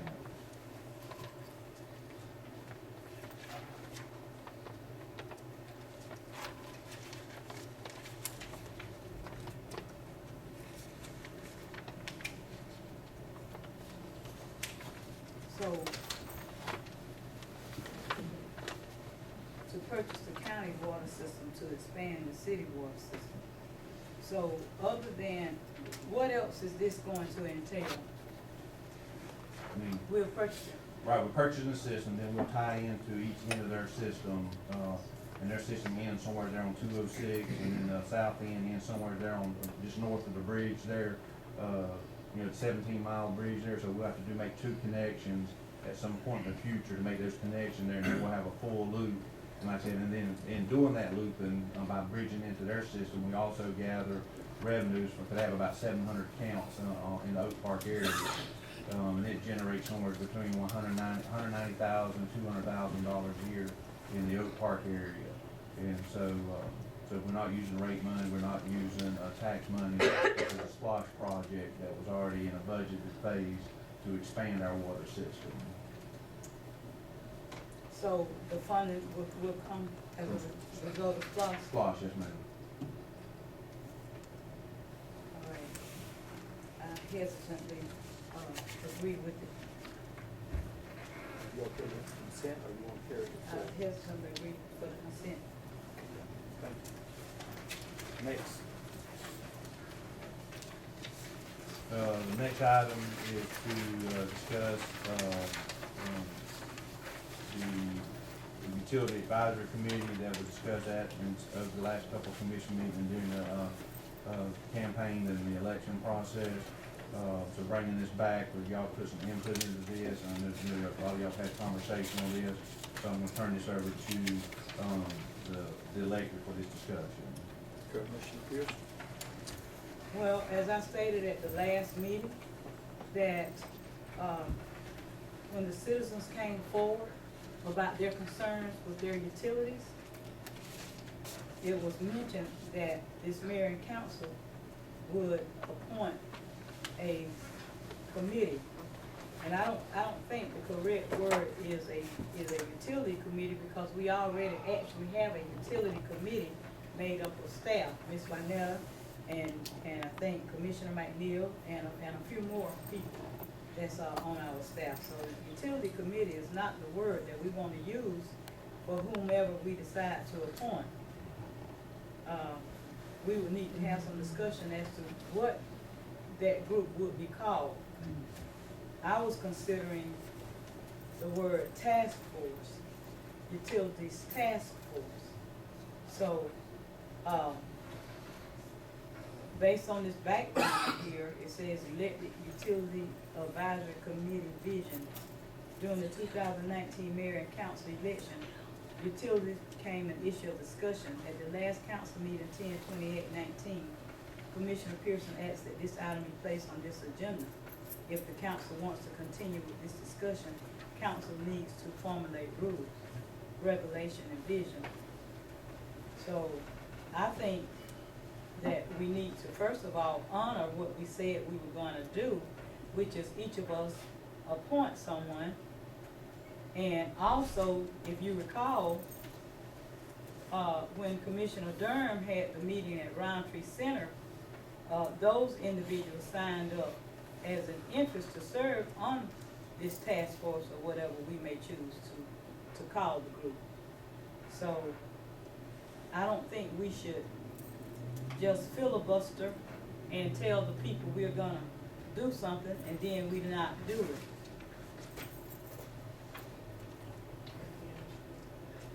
You through, Commissioner Pierce? For now. Mr. Durham? And then, I want to say, even with this, committee, it wasn't so much as a committee within the city. It was a committee such as with the citizens, that they wanted to form and to come, because they had the concerns of the utility bill. Not only was it me, but it was Reverend Michael Newton that's here tonight, and also, Dr. Davis also. And it wasn't so much a committee within the city, but it's just a committee itself, you know, that can also speak on those issues and, you know, with the utility bill, but not as such as just the city dealing with the city, you know, and everything. So, but Reverend Michael Newton could give more insight on that. He's next on the agenda. Okay. He's next. But my thing is this right here. My first issue is that the town hall meeting, there was a committee already formed. Then No, sir. No. I thought there was. No, sir. There wasn't. We went by your request. Okay. So then when the young lady came down here, we talked about forming a committee. So my thing is this right here, is why not treat this committee like we do all committees? Just advertise it for 2 weeks and see what we get as far as citizens that want to participate, instead of just us going out and appointing someone. Because we don't want to appoint someone that doesn't have an interest on serving on their committee. Whereas if they go through the process, we could get that 7 or 9 people to that want to serve. Well, at that meeting at Roundtree, there was no official committee formed, but there were 5 people or so who signed saying that they were interested in serving. Okay. Yeah, that's how that went. So that would be my thing, is that we already have an established protocol. Let's just go with that protocol and advertise it for 2 weeks and say that we're looking for 7 people to serve on the committee. Before we made that decision, since it was the citizens that wanted to have the meeting, Right. could Mr. Newton come up and give dialogue on that and give you more of what the citizens wanted? Sure. You know, and stuff? Minister? Good evening. Good evening. Can I have put together an outline, not very long, but what is more so this thing like Commissioner Pearson said, for the Utilities Committee, more so an improvement committee, to improve the things that the citizens can come and help the council with. Because we know the council, the city had the downside on some areas. We heard Ms. Wanella say that, you know, when she was out, something happened because she was out. So sometimes if you have a little bit of help from those that got skin in the game, as a lot of like they used to say, then we can help each other out. And so, like the mayor said, 7 persons is the goal for the committee, but it's also using 3 business persons that do not have to live in the city, but have businesses in the community in the city, along with 1 representative that'll be sent from the council to represent the council within the committee. We're also asking that we look at different things for us, ways to operate in a better way. I have, following the physical close of the month, we look at how we conduct the community department assessment and present findings from the mayor's staff in the following month's meeting. The department's head and supervisor appointees will be asked to provide data and information to UCI based upon the meeting agenda to form a UCI that may ask information and recommendation, explanations of the city engineers and financial leadership.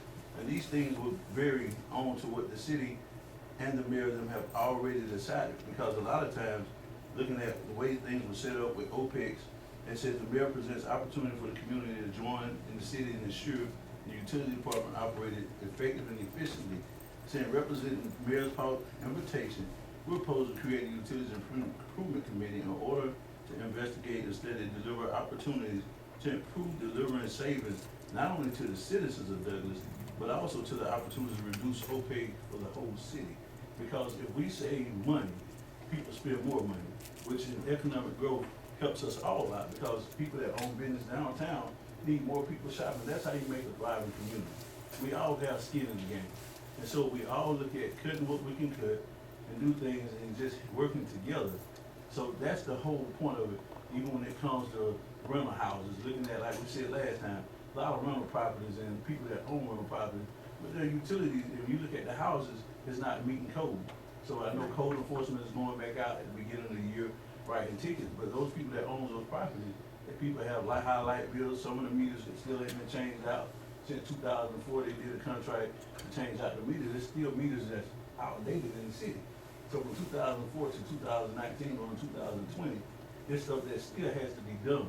And so that's just what we're looking at and hoping, like the mayor said, those people are put out, and it's one person from each ward, because the wards need to be represented. But at the same time, the commissioners need to be held reliable. That's right. For them being the commissioners of those wards. Because your people need to have a voice also. Because I think sometimes we forget we work for the people. Right. And we sit in places and stations and chairs that the people put you up there for a reason to look out for their best interests. Right. And so some things we need to do away with, fussing, bickering, and arguing, and stay on the meat of the thing, which is the city of Douglas, so that we can operate efficiently for everybody. And so I have an outline of this, and I can give you an email, Mayor, and give y'all a copy here, so that y'all can look over everything. And we pray that you all go with it, and that way those 7 persons, like you said, in 2 weeks, if they want to serve, that they can put their information in and get with you all, and you choose a commissioner from each side, choose one from their ward, along with a representation person from the city council. They ain't got to be the mayor, but one of you all. I wanna be. And that's I what we're wanna hoping, be we're hoping that you. I wanna be also. Because I heard you say something the other day, that you retired to help the city, and we need your leadership, because in what you have, and the people that trusted you to vote for you again, and so we want your involvement, because there's some things that you, wisdom that you have that can embark on all of us. But if we work together, I think we can make Douglas a better place. And let me say this right here, Mr. Newton and we had an opportunity to spend some time yesterday at the DDA retreat, and we had some pretty in-depth conversations. Changed my point of view on a few things, got me focused. He made some adjustments, and at the end of the day, he said this right here. The whole objective is to take care of the citizens of Douglas. And sometimes that's just educating our citizens that the city is doing what's well. So I would love to be the representative from the city council to sit on that board. We would love for you to be there, Mayor. And I would love to also. Well, you know, it's not a tit for tat thing. It's not. We're It's just not. vote on It's this not. person that voted amongst you all. We're not even Not gonna get into necessarily, that. the guidelines have not been established as to about We're a not vote. here for that. We're here just to. I'm just letting you know, you're saying voting Well, on. I mean, to execute all that, It should be. just put the whole anybody mayor on. council on. Right, right. That'd be put the- something that you all decide. And the reason why I say that is because it won't be as if it's favoritism. Right. Or nothing like that. Just to kill the. I can't sit and say Right. forth a proclamation. That's for you to do. Right. So when you all set forth the proclamation, see, that's the problem. Things y'all wanna push on the citizens, stuff that y'all should already have done. That's right. So for me, deal with the business that you up there for, and then the citizens don't have to complain. That's So correct. therefore, don't put the money on our back. You don't And- put it and we're on not y'all. trying Whatever to. y'all decide, We're not we'll trying go to with do it. that. Let me just briefly explain to you, sir, how it usually operates. Okay? Time change, Ms. Cole. Okay? Time change. Well, if it works, it works. Usually, like for instance, the mayor sent out an email about the Community Relations Advisory Council that we used to have. Yes, ma'am. That council heard any concerns from any citizen. It was made up of volunteers from the community, and any elected official could serve on it. So What it's happened- not. What happened to it? What happened to it was, Mr. Jacobs, and I think, one of the persons who was chairing it at the time said that, well, the city of Douglas hasn't been having any problems, so there's no need for us to keep meeting. That's what happened to it. So 2 persons changed something that 7 people voted on. Right, they recommended that. But And there were no problems at the time. you're fine. There were no problems at the time. It's whatever it is. But I don't think it should have been dissolved. It should have stayed in force, and whenever things did come up, you could always, reconvene. So, Mr. Duke, I think that what you said is being truthful and heartfelt, that we as a council, we have to decide about the one, as far as everybody sitting on it. I think that violates the sunshine law. 4 of us get together, we can actually constitute a quorum, and we can also conduct the city of Douglas business. So whenever we meet to discuss city business, we would have to officially send out something to the media for them to be there. So if it's just 2, Right. I'm saying if it's just two, If it's just two. I mean, it could be But- two, I mean, But Mr. Newt said that's gonna be up to us. So this is what I would recommend. Mr. Newt, you have something else? One other thing, I wanna know definitely, if I can, before I leave, about the three persons from the business aspect. Because I know some people that have businesses in Douglas, but they stay in the county. But they still got skin in the game on a small business scale like myself. Let me ask you this right here. Okay, because what we have now is we have two contradictory presentations here. We're saying that we want somebody from each ward.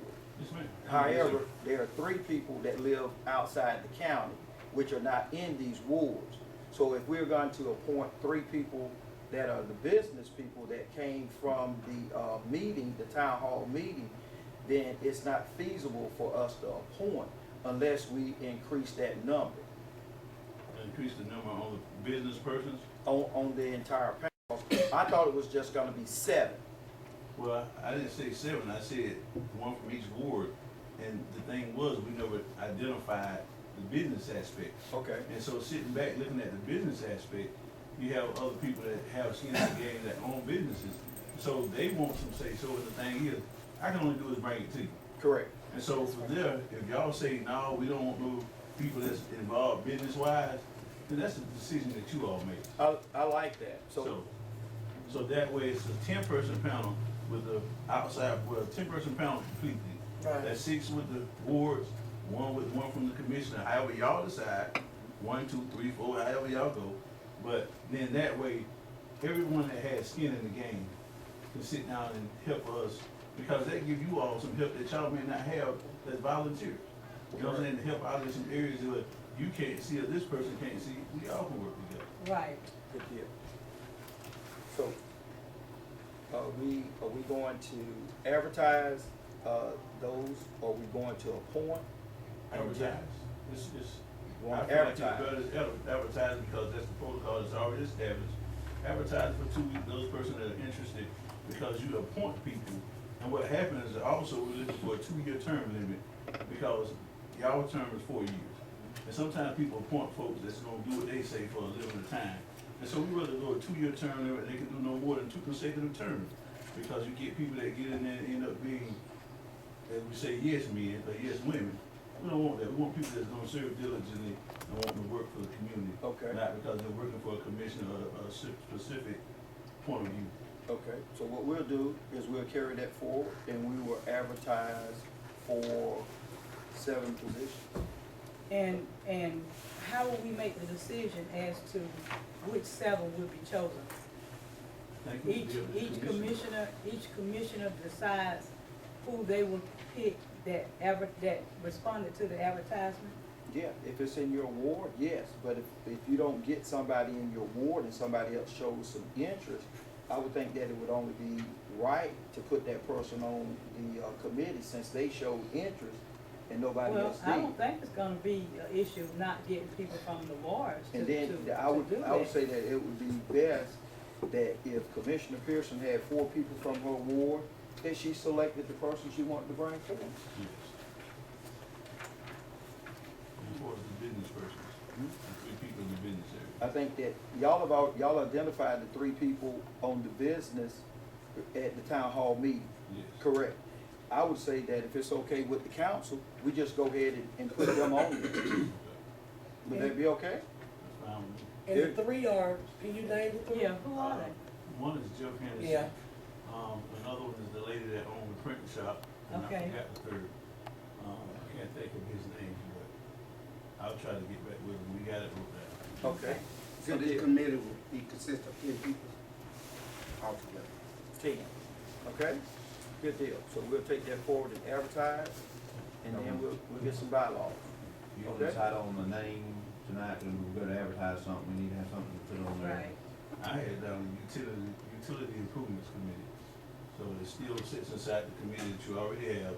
It's just the improvement on enhancing the better service to people. I like that. That's what they come up with? I'm good. But it's a lot of things that sits inside for the commission of that. And other issues we can bring forth with that committee, because like the mayor just said, the bylaws hadn't been set. Right. So, Okay? Are we okay with that name? Any opposition to that name? Good deal, that's what we're advertising as. Thank you. Thank you. And Mr. New, could you make sure I get a copy of that outline? Yes, I'd sir. like to do a little reading on it. All of them. Oh, yeah, I can make copies.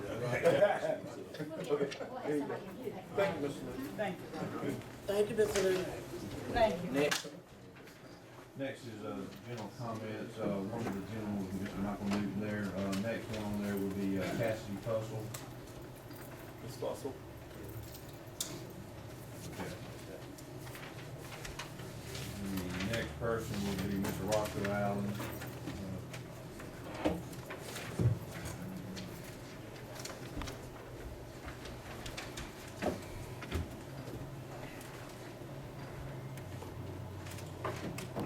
First of all,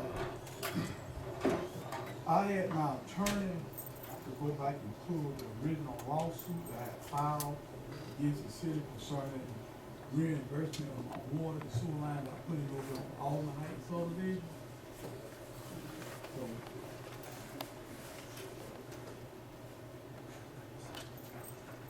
this is right here.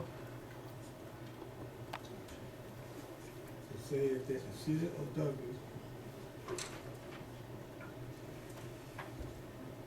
it says that the city of Douglas, Georgia, Mike Law, an individual in his official capacity as mayor of the city of Douglas, Georgia, Olivia Pierce, an individual in her official capacity as member of the city of Douglas Board of Commission, Johnny Roper, individual and in his official capacity as member of the city of Douglas Board of Commission, Charles Moore, individual and his official capacity member of the city of Douglas Board of Commission, Ronald Anderson, individual in the official capacity as a member of the city of Douglas Board of Commission, Robert Moore, individual in his official capacity as member of the city of Douglas Board of Commission, and Don Brooks, individual and in his official capacity as member of the city of Douglas Board of Commission.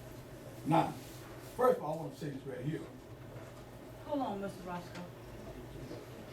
Give the mayor and Commissioner Durham a moment so Yeah. that they can have attention to what you're saying. I was paying attention, I was just explaining something. Yeah, well, I was hearing you talking, so interrupt me. Go ahead. Do y'all understand this? Okay, now, You can start over, Mr. Yeah, start over. you want to read all of them again? No, you called the names already. I know, I just want to make sure you Yeah, just pick understand. up where you left off with the name. Okay, all right, now, next is this right here. Now, y'all are making money off my subdivision that I put in. Now, I'm gonna give y'all a little scenario, which y'all done made based on a average of $300 a month light bill over there. There's 15 residents over there. Now, you take that there.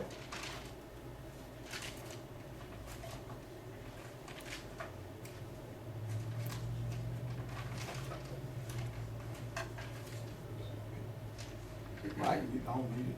You take that there, an average of $300 a month, times 15 residents over there. The light bill, that's $4,500 a month. Now, you multiply that times 12, you come out to be $54,000. You got that? Now, you take that, I put that subdivision in 1999, you started getting revenues off of it in 2000. Multiply that times 19, you come out with over $1,026,000. Now that ain't including sanitation, that ain't included water and sewer, and also that included city taxes now. You got that? Now, number two, I'm gonna read it, this concerning, this is right here, this is fact. I want all y'all listen to that. All y'all listen to this. You need to speed up, because your 3 minutes are about up. No, on a work session now. Yeah, 3 minutes, I gave you a copy of what the work, now hold on a minute. Now, I gave you a copy that last out here concerning the work session. 3 minutes, Out Mr. y'all, Allen. hold on, out y'all own Mr. file Allen, now. I'm gonna give you an additional Well, 3 minutes. well, Please never start the pull it clock. for me, they gonna open up the sunshine law, Please start the clock. Don't get distracted with No, what no, you're I'm saying. telling him, Yeah. in the work session, you don't have no time limit. Okay, In we the have work, 3 I minutes. pulled the file, they got a copy of it from the last time I Right. came up here, now, come on now. You gave it to us. It come right out of open rep sunshine law, out y'all record. Yes, Now, sir. in the work session, you go higher, no 3 minutes. This is what we're gonna do. Now, Mayor, Stop time. Now, I'm telling you that now. I have spoken. You got As the the chair, facts now. we've I spoken. pulled it. I pulled You got it? the facts, man. Okay. Now, I understand why you won't hate. Go ahead. It come right out y'all file now. Go ahead. Now, that ain't right, man. I'm just telling you. Now, I'm trying to do right up here and be right about the city. Okay. Now, come on now. In 3 minutes, we're moving forward. Okay, man. Stay focused, Mr. Allen. I'm staying focused now. All right, I don't know finish why you telling, like that with me. finish telling I'll us tell your you points. what. Mr. Allen. You know I don't give up. That's all I got to say about it now. I've been trying to be nice. All right. Now, this is the lawsuit. Okay. Within the next few days, Adam met with the mayor of Douglas, Mike Law, who accompanied him to a subdivision being developed by friends and lot. The crew were installing water and sewer lines. Adam informed the mayor that the city had hired subcontractors to install the line in Lot subdivision. According to Adam, the mayor responded that if we doing it for them, we got to do it for you. Adam. It appears that neither Mayor Lockwood nor Commissioner Moore recalled during their initial meeting was adding that the board had suspended the city water sewer extension policy in May of 1999. In any event, it is clear that neither of them informed Adam that the policy was no longer in effect. Thus, in February or March of 2000, Adam sought to be placed on the agenda for the city board meeting, so that he could demand reimbursement from the city for expenses he incurred installing a water and sewer line in the Alderman Heights subdivision. He was placed on the agenda for the board May of 2000. Okay. Sometime after the policy suspension, Cycle Plain submitted that on April the 12th of 1999, the board voted to pay $40,000 for water and sewer extension for the golf club extension area owned by Ralph Evans. Finally, plaintiff simply asserted, relying on the deposition of Commissioner Olivia Pearson, that the board was still considering requests for assistance from white subdivision developers after the policy suspension date. They assert that if the board was granting requests after the policy was supposed to suspend it was not actually suspended.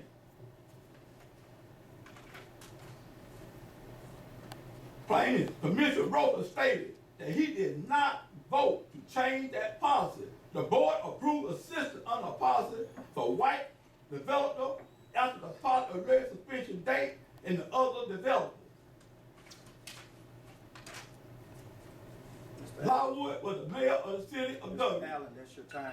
Hold it, man. I got two more little sentences to go, man. I give you those 2 sentences. Let me finish. Now, this is something. Now, we would need to get this straight, Mayor. I'm gonna give you Now, your I'm 2 trying to sentences. be nice about this. I don't know Go why. ahead, and I am too, Mr. Allen. It ain't, no, you ain't got it. Okay, now. Finish your 2 sentences. Stay focused. No, like that, no. Stay focused. Okay.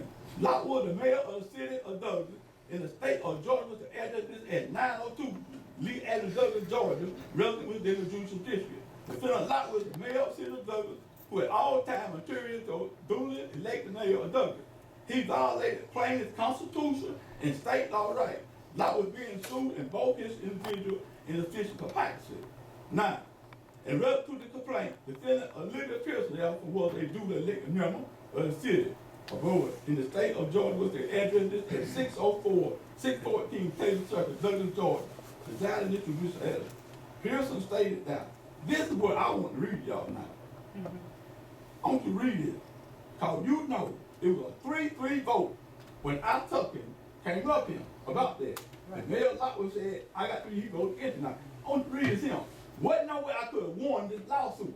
I'm going to read this him. I want you to listen to this now. Mr. Allen, this has been decided by a federal court. Look, man. And I have allowed you more time than what you were supposed to have. No, you've already done that. Your time is up. No, the Your judge time is up. The Mr. judge Davis. said this, Mr. Allen. that you Mr. go Allen, against me. this is a lawful He said, meeting. yeah, it's in here. Mr. Davis, what's the next item? What's the next item That's on the right. He said, agenda? Judge, you vote against it. That's a lie. Johnny Roper vote against it, and Bob Charles What vote is against it? it. See, let me tell you something. No, man. no city manager up I'll there. tell you what. So as I'm far gonna as research this the out. meeting, I you promise are this. disturbing No, a lawful meeting. It's not right. So, gotta the copy next all thing, this. as far as the You can't updates let your during file the out meeting, this is what I want to discuss Okay, what we do? as the Go ahead. mayor of the city of Douglas. No, no. Mr. Allen, stop. I'm gonna sit down there. Yeah, no, you supposed to No, sit down no. a few minutes ago. You ain't No. Well, as You an wrong. elected official, and he's I got- telling me that No. I voted against It it. has That's already not true. been decided. That's not true. This has already been decided in a court of law. Well, that's a lie. No, there. no, no. And Yes. it needs to be addressed. That's right, need to So address. the next thing before the council is this, under the city manager's updates. Also in the email that I sent out this morning, I would like for us to entertain suspending the mayor and commissioner's comments from our regular meeting. We need to make sure that we're having a professional meeting, that it gets out of hand sometimes, and the citizens are not pleased with the way that these meetings are being conducted. So, that is the issue before us. So my thing would be, You ought to do right. We'll have that problem. That's right. Mr. Allen, we are talking. And you is a big liar. Okay, that's I fine. went to you Please and have a told seat. you. You said you have no problem What with is all your right. What is your conversation? You will. That's what you will, a big liar. my conversation. So I'm not through. So I'm gonna investigate. I'm gonna investigate this. You are still No, I'm never disrupting I'm gonna a lawful investigate. meeting.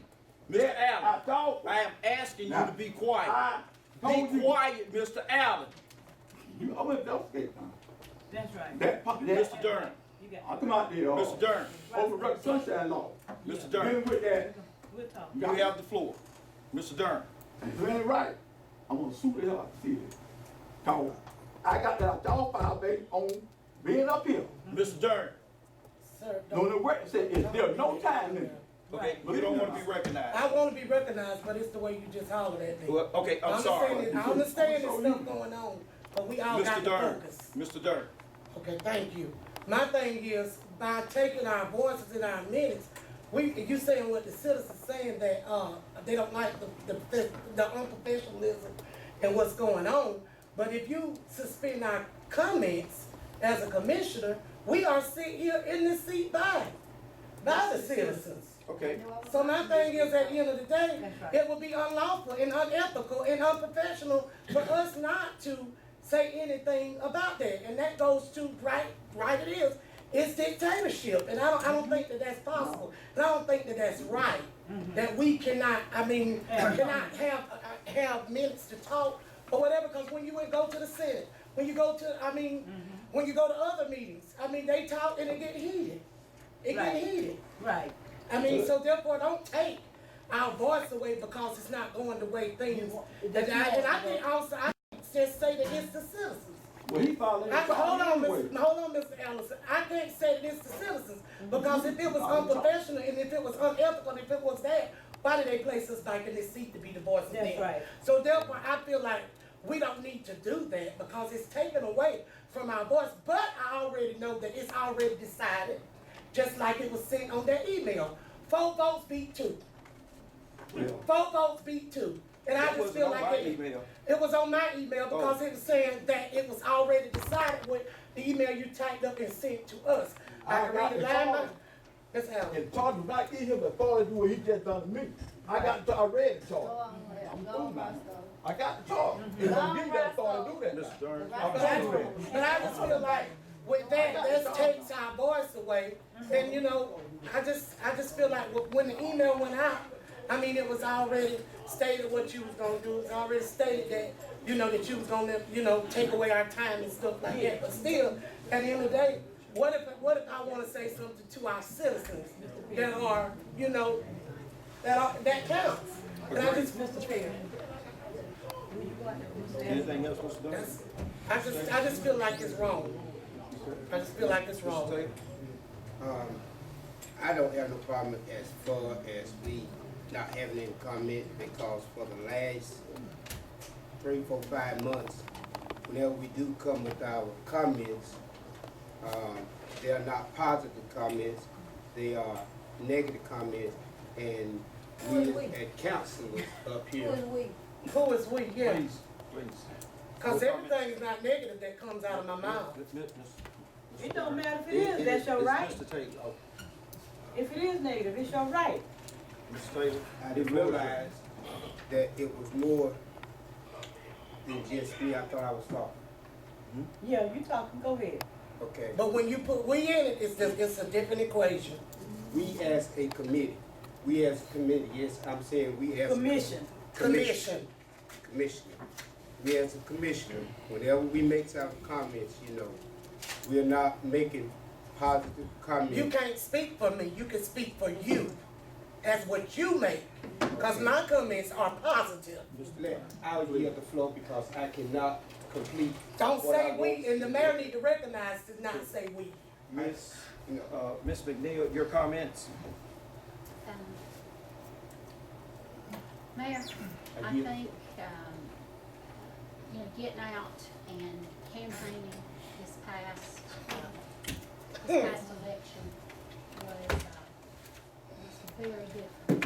And I had a good feel for what the citizens of Douglas want and need.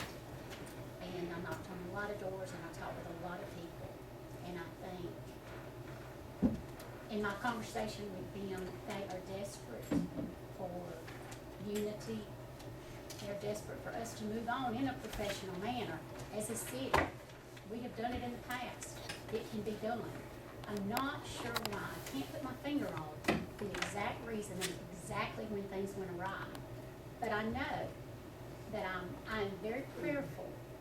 There are, for some reason, there are, as Commissioner Taylor indicated, there are 4 of us up here, sometimes 5 of us, who most often agree, but we don't have a consensus for, in some regards and some other things. And, I see a lack of respect for the office of the mayor, and I think that bothers me, because in the past, that's been yielded. And I think, there's been words and terms used and things that are not correct, that are not true. And we've sat by, and a lot of times, I think the mayor's point is this often comes out in our 3-minute sessions. Many of us are trying to say thank you to staff and thank you for things, and again, keep the citizens upbeat and keep them abreast of things that are going on. But it's difficult when we're distracted, and citizens are very distracted. It's come to I've heard terms like circus, I've heard terms like, well, I won't go there. I choose, again, my words very carefully here, and I thank you. I would go either way with either being able to speak, if we can keep it on a professional level and keep it so that it's not so that it's not somebody trying to tear someone else down, or have aims at staff, have aims at other commissioners up here, and that sort of thing. It can't be about our demise, though, y'all. We are too good a city, we're too good a community for that, and I'm not gonna stand for it. I won't. So. Mr. Moore? Well, I just think things got out of hand, got personal, and people get up here and not knocking Johnny, but ever since he started putting it live, where everybody could see, well, I've had the commissioner say, no, I want to be on TV. I want people, and people see me every day and said, how do you put up with that? I said, the people get a chance to showboat them and vent their anxieties, and that's not what the purpose we were elected for. And I've been up here as long as anybody. I still think we need to be able to conduct the city business, do it in a professional manner, and respect others, and do what's best for the city of Douglas. That's my opinion. Commissioner Pearson?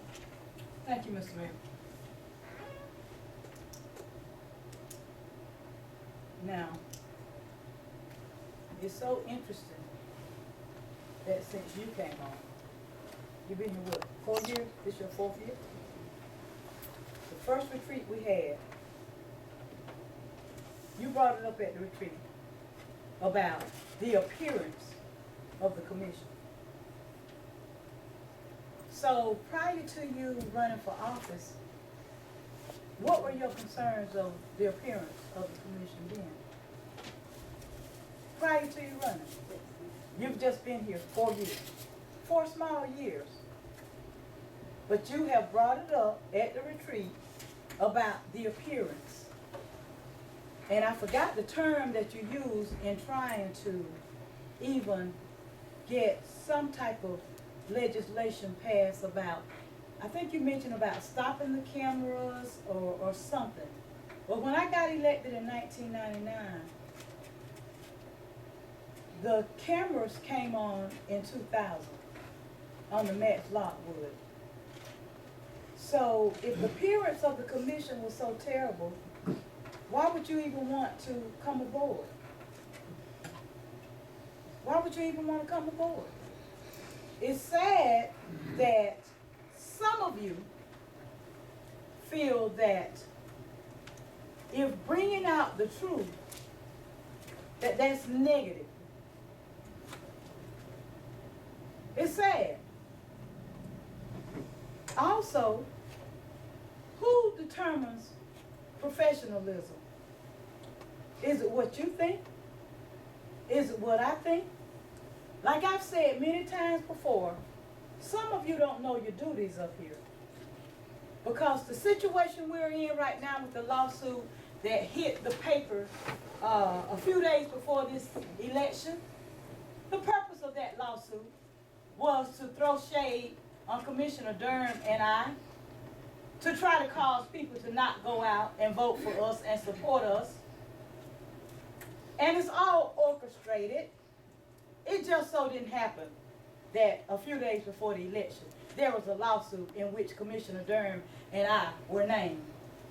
So y'all want to sit up here and filibuster about the professionalism. Y'all want to sit up here and pretend that y'all want to be unified. Because I've never seen a group of people, Commissioner Moore, you, Gowan, sometimes Taylor, and the mayor, that agrees on everything all the time. That's orchestrated. That is orchestrated. So if you think being unprofessional is disagreeing, well, you and whomever else can think that all you want. I refuse to sit here and disagree with anybody and agree with anybody when I don't believe what they're doing is right. So if you want to be unified, stop the orchestrating, the plotting, the planning, like it was done when the mayor went to Bob Moore to change his vote about Brendan Pope. You voted, Mr. Moore, you voted when we first had that meeting on Brendan Pope to combine those duties. I know you don't, but you did. Look at your minutes. That first meeting concerning Brendan Pope, it was 4-3 in favor of Brendan having the job duties combined. And then the next, do not interrupt me. Do not interrupt me. Do not interrupt me. Stop it. Stop it right now. Stop it right now. And this is before us. You ain't stopped nobody else, so stop it with me. Stop it with me. Let me finish. Let me finish. So y'all want to contend that it's unprofessionalism if somebody disagrees and this, that, and the other. Because you want an anarchy. You want everybody to fall in line. But I say to y'all, you move carefully with this about stopping comments. I say that to you. Because the citizens that voted for me to come back up here, because see, you was all out over in my district in Ward 3, Miss McNeil, telling people about voting for the other person. Yeah. So you want to talk about unity? You want to talk about unity? I didn't go to your ward. I didn't go to your ward. I didn't go to your ward. I didn't go to your ward. Yeah, but you want to pretend, y'all want to pretend it's unprofessionalism. And I had to go to the doctor today, and I done made this thing here coming loose because I'm a little warm right now. But stop the fronting. Stop the fronting. It's not unprofessional because I disagree with you.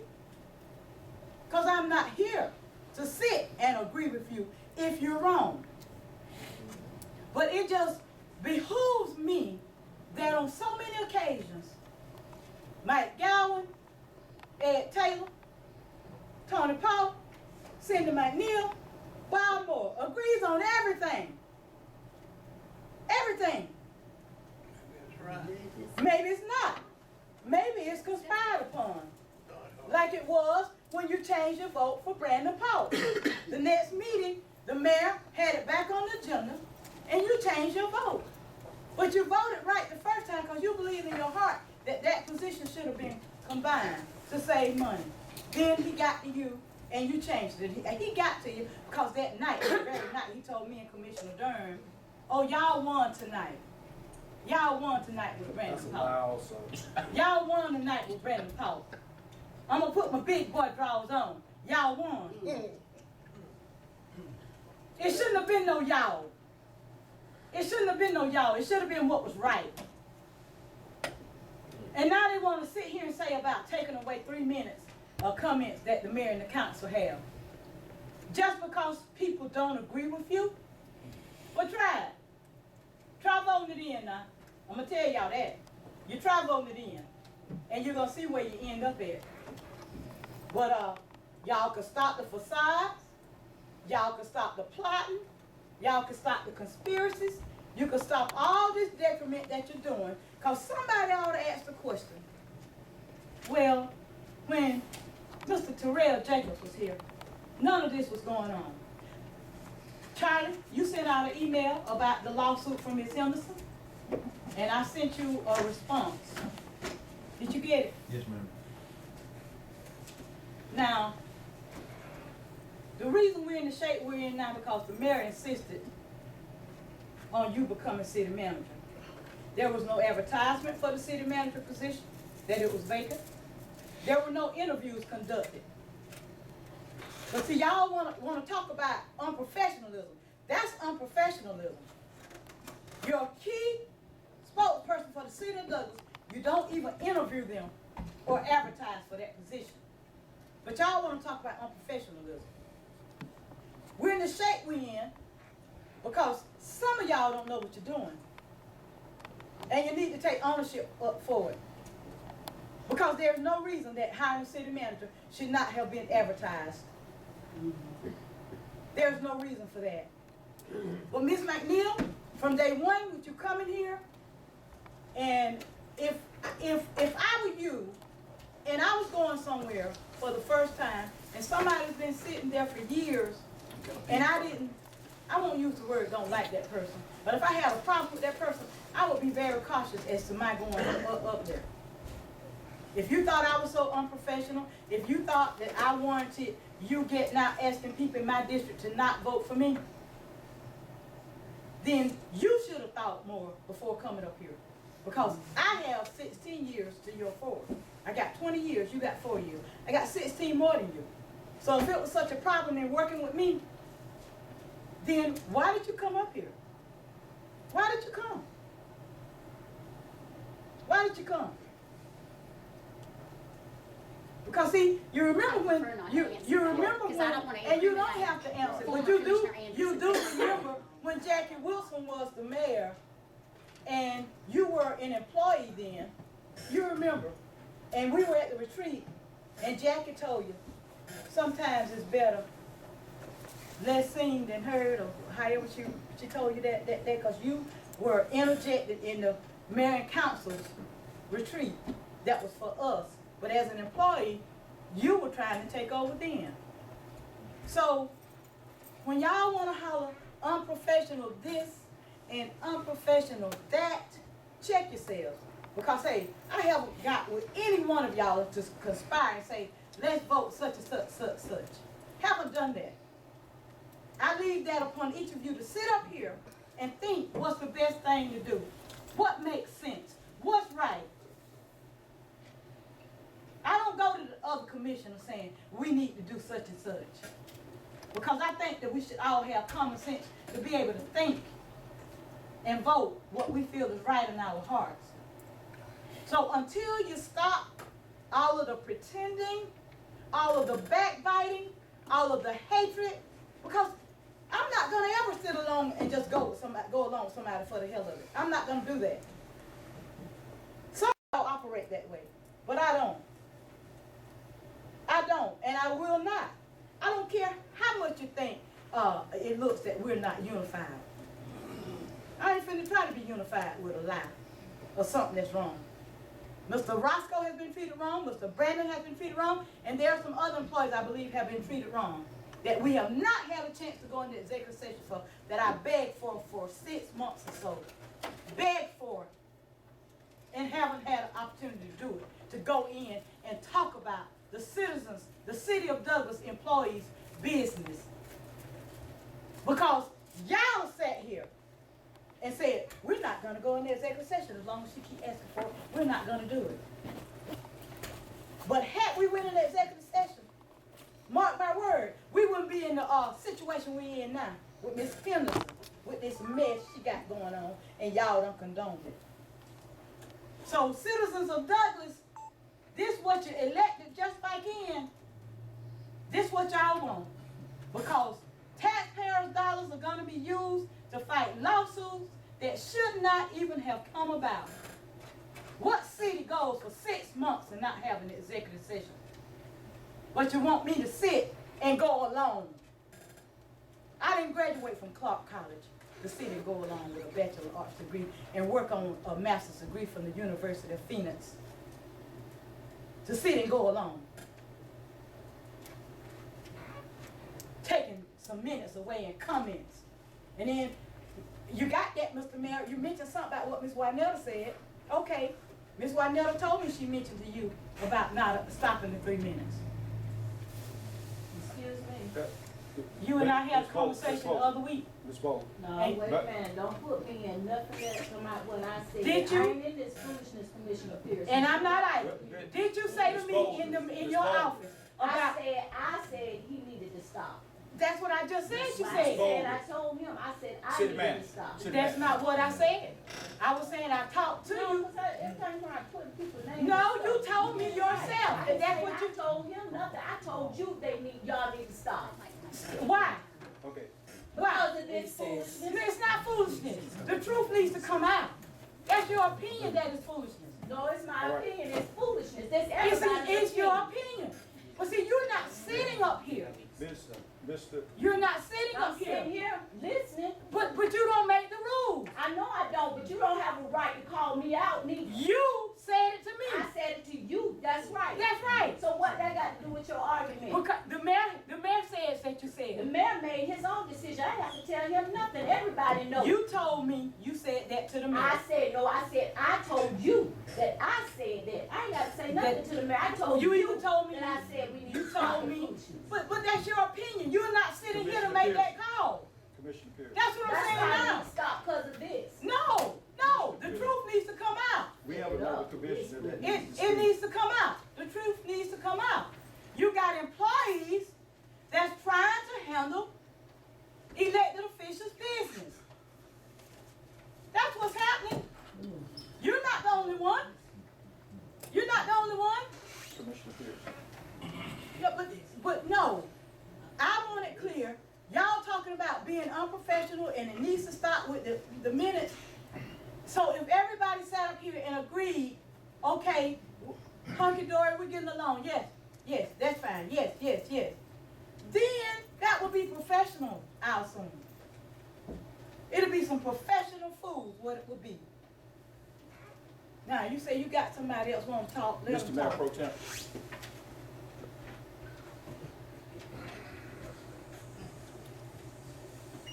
The term unprofessional was in an email that Mayor Paul wrote, and it refers to concerns about how we conduct ourselves up here. I will always, as an American citizen, agree with anyone's right to have their own opinion about things and express that opinion, but I do disagree with the way sometimes those opinions are expressed in our chambers. I believe it is unprofessional when you call people names, when you make a personal vendetta. You who? Who are Any you? one of us. Any one of us. So who That's call- what I'm talking who calls about. somebody a If name? you do it, I'm talking to you. Who calls somebody a name? I'll go back and look. You got to go back and look. That's Oh, not I know, something- but I'll that's go not back and something- look, That's man. not something that But you anyway, know right I'll off. talk. I'll let you talk. strategically also. That was strategically also to give you the last But as word. far as the word conspiracy, it needs to be looked up in the dictionary because there is no conspiracy. What we do here is discussion amongst elected officials to make decisions. I'm sorry that you disagree with it, but that's how it's done in America. No, not up here. As far as common sense, everybody doesn't have that. We try to do the best we can with the judgments here.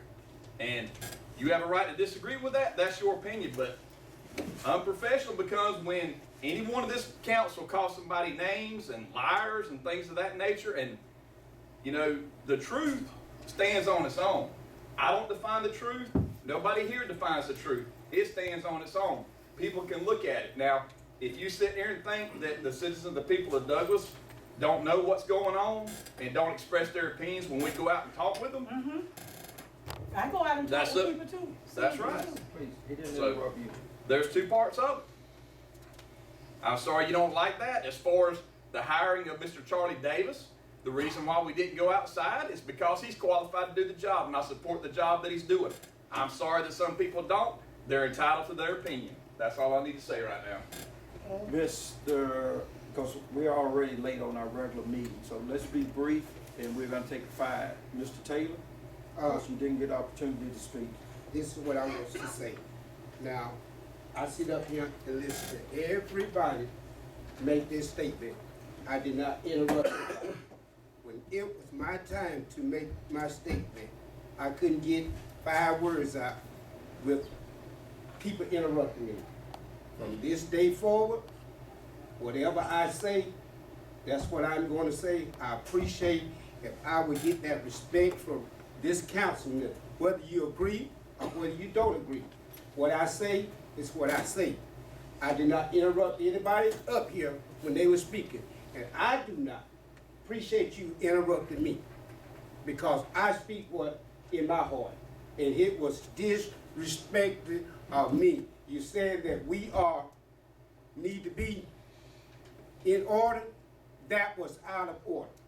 And that's one of the reasons why I do not want us to have comment, because we are out of order whenever we do make our comment. We need to make, when we make our comment, we need to be making comment that will benefit the citizen, to let them know the good thing that we are doing here in the city limits of Douglas. We are doing great things, but we cannot let the citizen of Douglas know what's going on as far as great things, because we are this, we are that, we are this, we are that. And it's nothing positive. There are positive things, but please, ma'am, please, sir, when I'm speaking, I will appreciate to give me that respect. Give me that respect. I'll give you your respect. I want you to give me my respect. Thank you very much. I want to say something, Mayor Paul. When, I wish that this mayor and council, when you say we, that's us. You can't sit here and say that we have not spoken nothing that's positive. Everything has been negative. Because there have been some positive things that have come out of my mouth. So I can't say everything I say have been negative, because I will become a liar. Hold on. So when you say we, you need to start, when a person refers to themselves, refer to yourself. But when you say we, that means all of us. And when you're saying that we're all saying something negative, no, because if it was something negative being said out of all of us wouldn't be sitting up here today when that vote was cast on November the 5th. I'm not through. I'm not through. So therefore you got to go back on what you said. I mean, at the same time. It's the same time, but I'm saying don't say we. I mean, if we're going to show professionalism, okay, refer to yourself. Good deal. Refer to yourself. And then, because everything I say that I bring to the people ain't negative. It's something positive to bring to my citizens. The one that elect me to put me here. So therefore, I can't say we. Just quick. All I ask is, when I'm talking, please give me the respect that I give you. That's all of us. Okay, so that did not happen. We've That's already. happened with me too. You just did it with me. So it's a prime example. Excuse me. We've already about 35 minutes past our meeting. As I said, I sent out the email because while I was out campaigning, the unprofessionalism, Commissioner Pearson has alluded that we are conspiring or something like that. One of the reasons why I sent out the email, I was reviewing the agenda again, and I was reading the minutes. Just as she's alluded to that there are 4 votes here, her and Commissioner Durham have always voted the same. So Not always. So my thing is this right here. I'm just saying what I saw. And out there, I covered the entire city. From Touchton Woods to Kenwood, the Dirty South, to Golf Club Road, out there by Gold Kiss. The conversation was the same. The conversation was the same. Is that why are we acting like a number of things that I won't repeat, that we need to do something? So that's in totality. If I was keeping count of all the citizens that I talked to about the unprofessionalism that we display, it would be overwhelming. So I thought that what we would do is suspend our comments during the regular meeting. It is difficult for us to even get through the work session now. That regardless of what the situation is, there's a comment on a vehicle, there's a comment.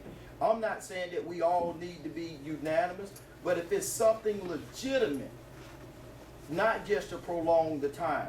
So that is not a consensus, so we're gonna carry that forward, and I would like a vote, because I told the citizens I was going to bring it before the mayor and council to remove this, or not remove, but suspend, until we get an opportunity to have a conversation, to echo what Mr. Taylor said, to show someone respect when they're talking. So we're gonna carry that one forward. We're gonna take 5 minutes and we're gonna do it under the lights. Thank y'all. Yeah, those people need to come forward. It's half the city. My folks didn't send me no message. What got sent a message was her and people that was with her who went trying to buy votes. Really? Yeah, you did that on Cherry Street. Trying to get more tenants. It was more than that. Like I said, you don't know what you're talking about, because I know my district. And my district came back telling me about the people who offered money to folks to vote against me. That's a lie. That's a lie. That's a lie. That's a lie.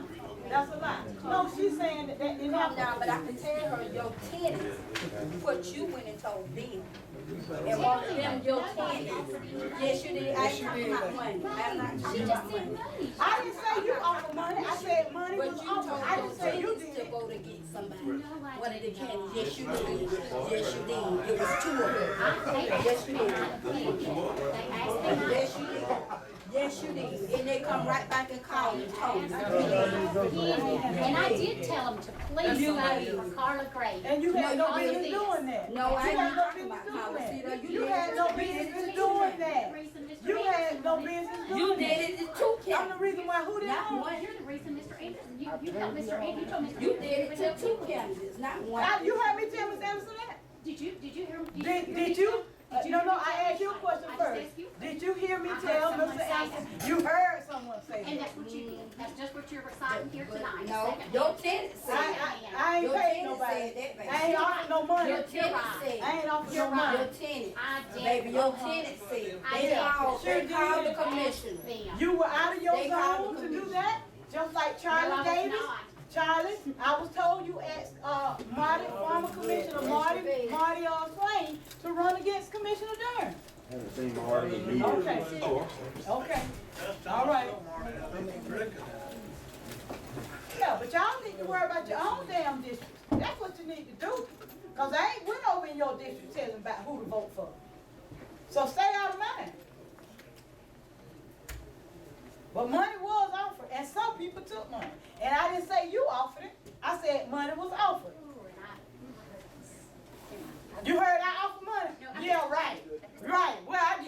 off.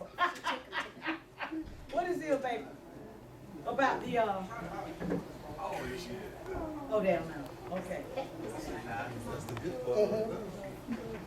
That's my mama.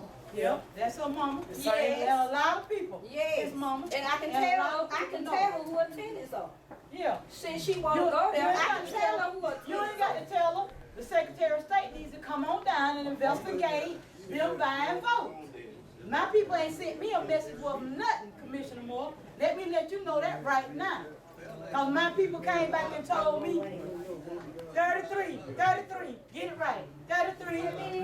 But you know why? Because people was offered money. I don't know. I can't remember when you read me. I'm just telling you about why that was close.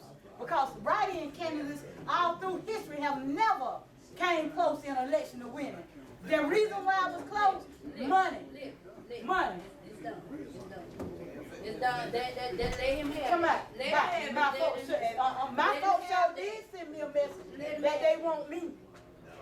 Let him have it. No, she wouldn't. No, she wouldn't. No, she Child, wouldn't. let Mr. Bar have that.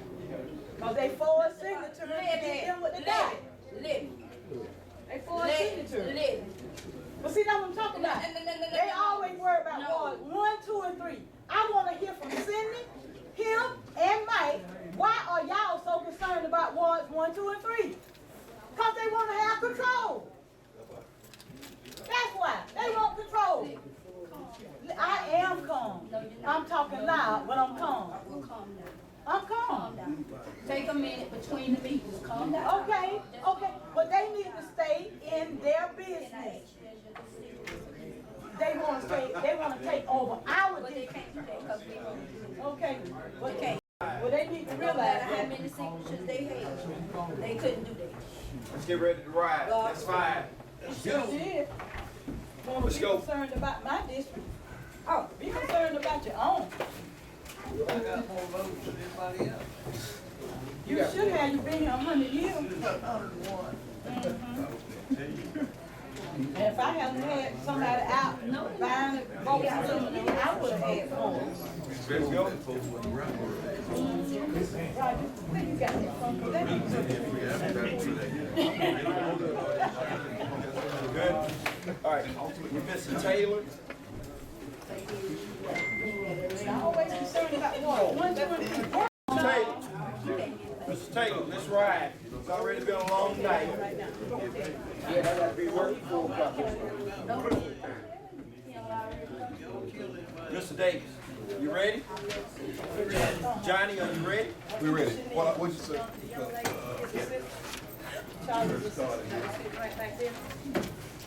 All right, we're all here. If you were not here during the work session, would you please physically check your phone to make sure that it's on silent or vibrate? And we're gonna try to move through this as quick as possible, if that is possible. Remember, on the minutes during the work session, we gotta just bring it forward. Okay? Everybody's good?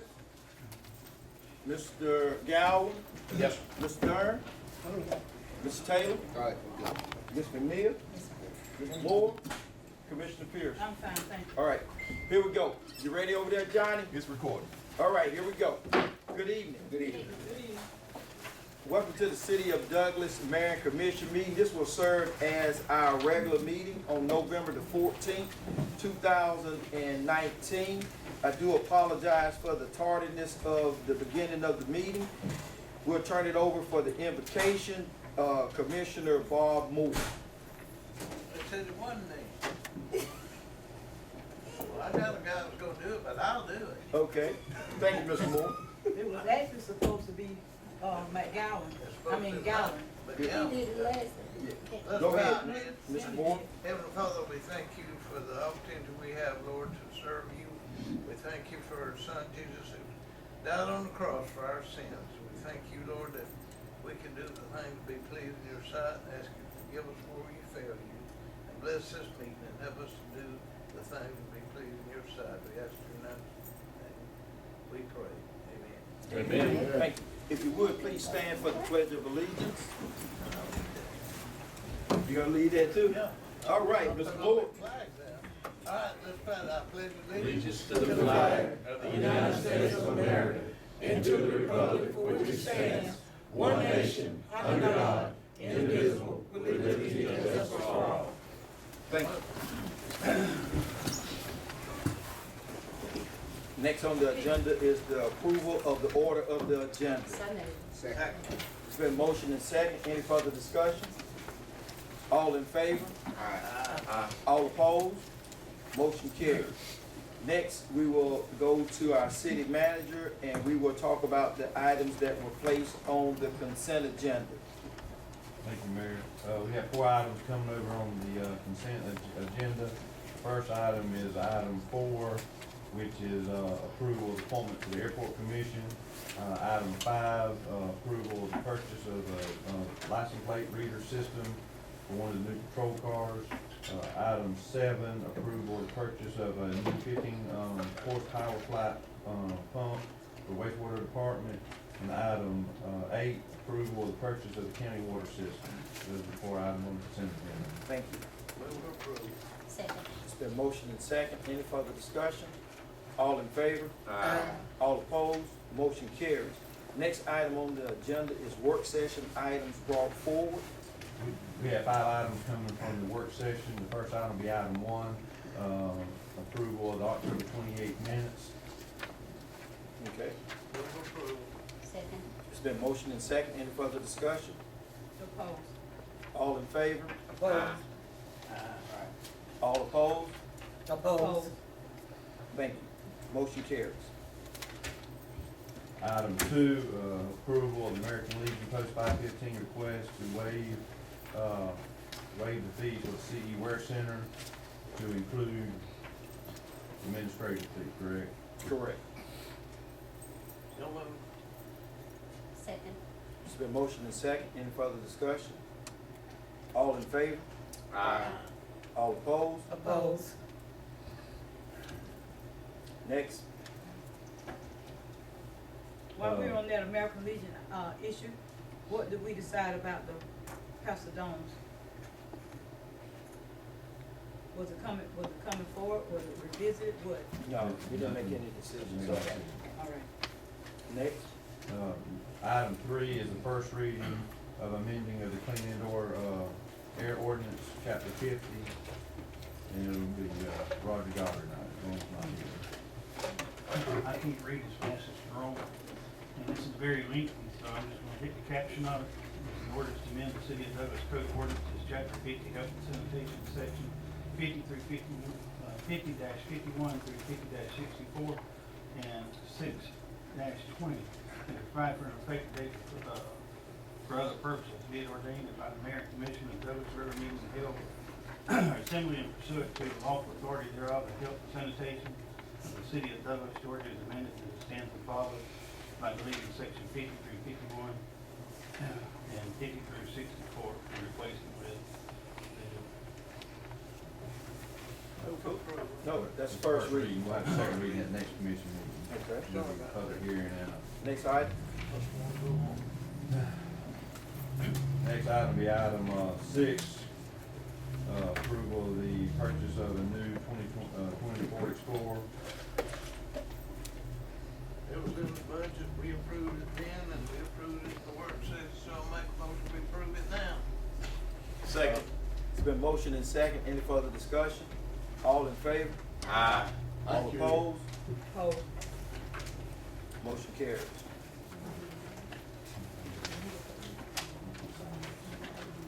What? What was that? She got it. What was it? I wanted to make sure that he opposed. He opposed? Okay, good. Right, and the next item was brought up during the discussion, we're gonna be calling that item 12, and that was the approval of suspending the mayor and council comments, and just such for the date. We also, before that, is to advertise the, That's not a take for it, we just gonna advertise. okay, cool.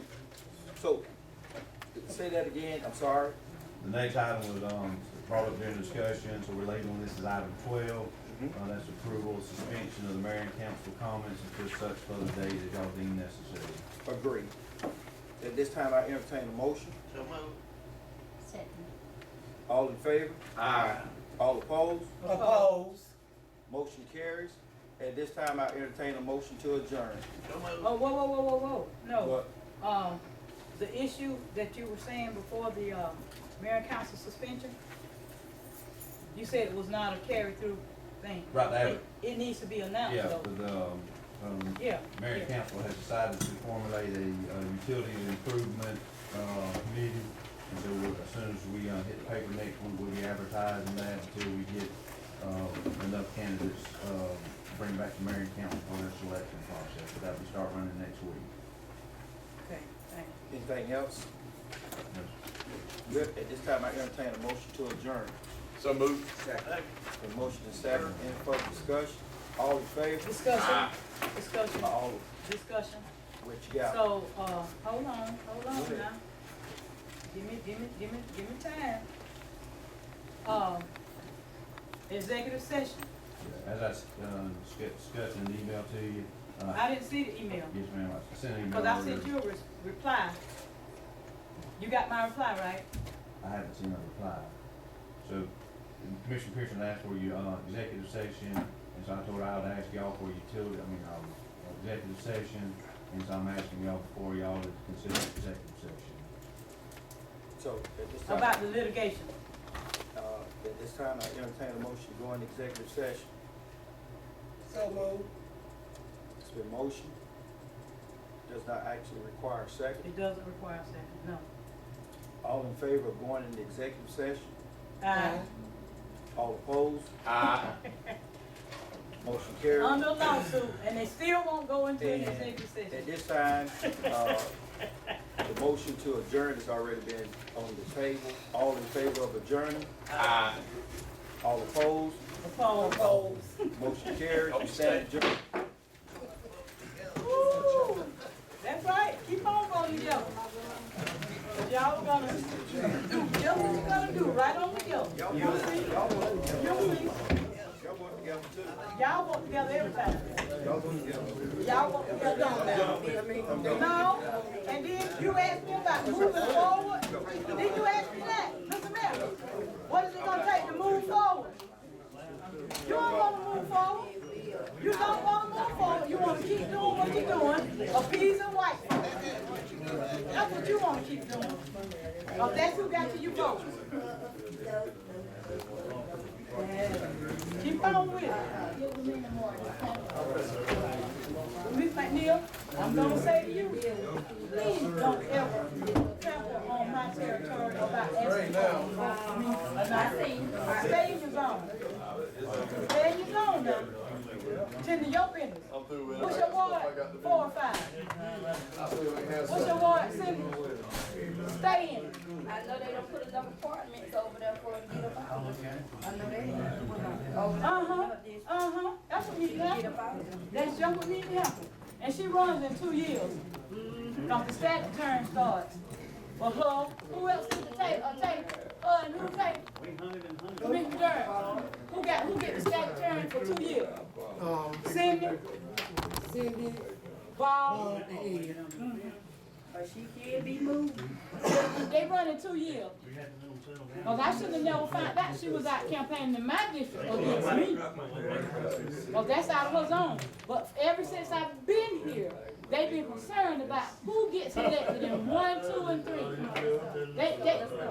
They so concerned about our ward. They can't. Child. That's what matters. They don't want the truth to be told. That's right.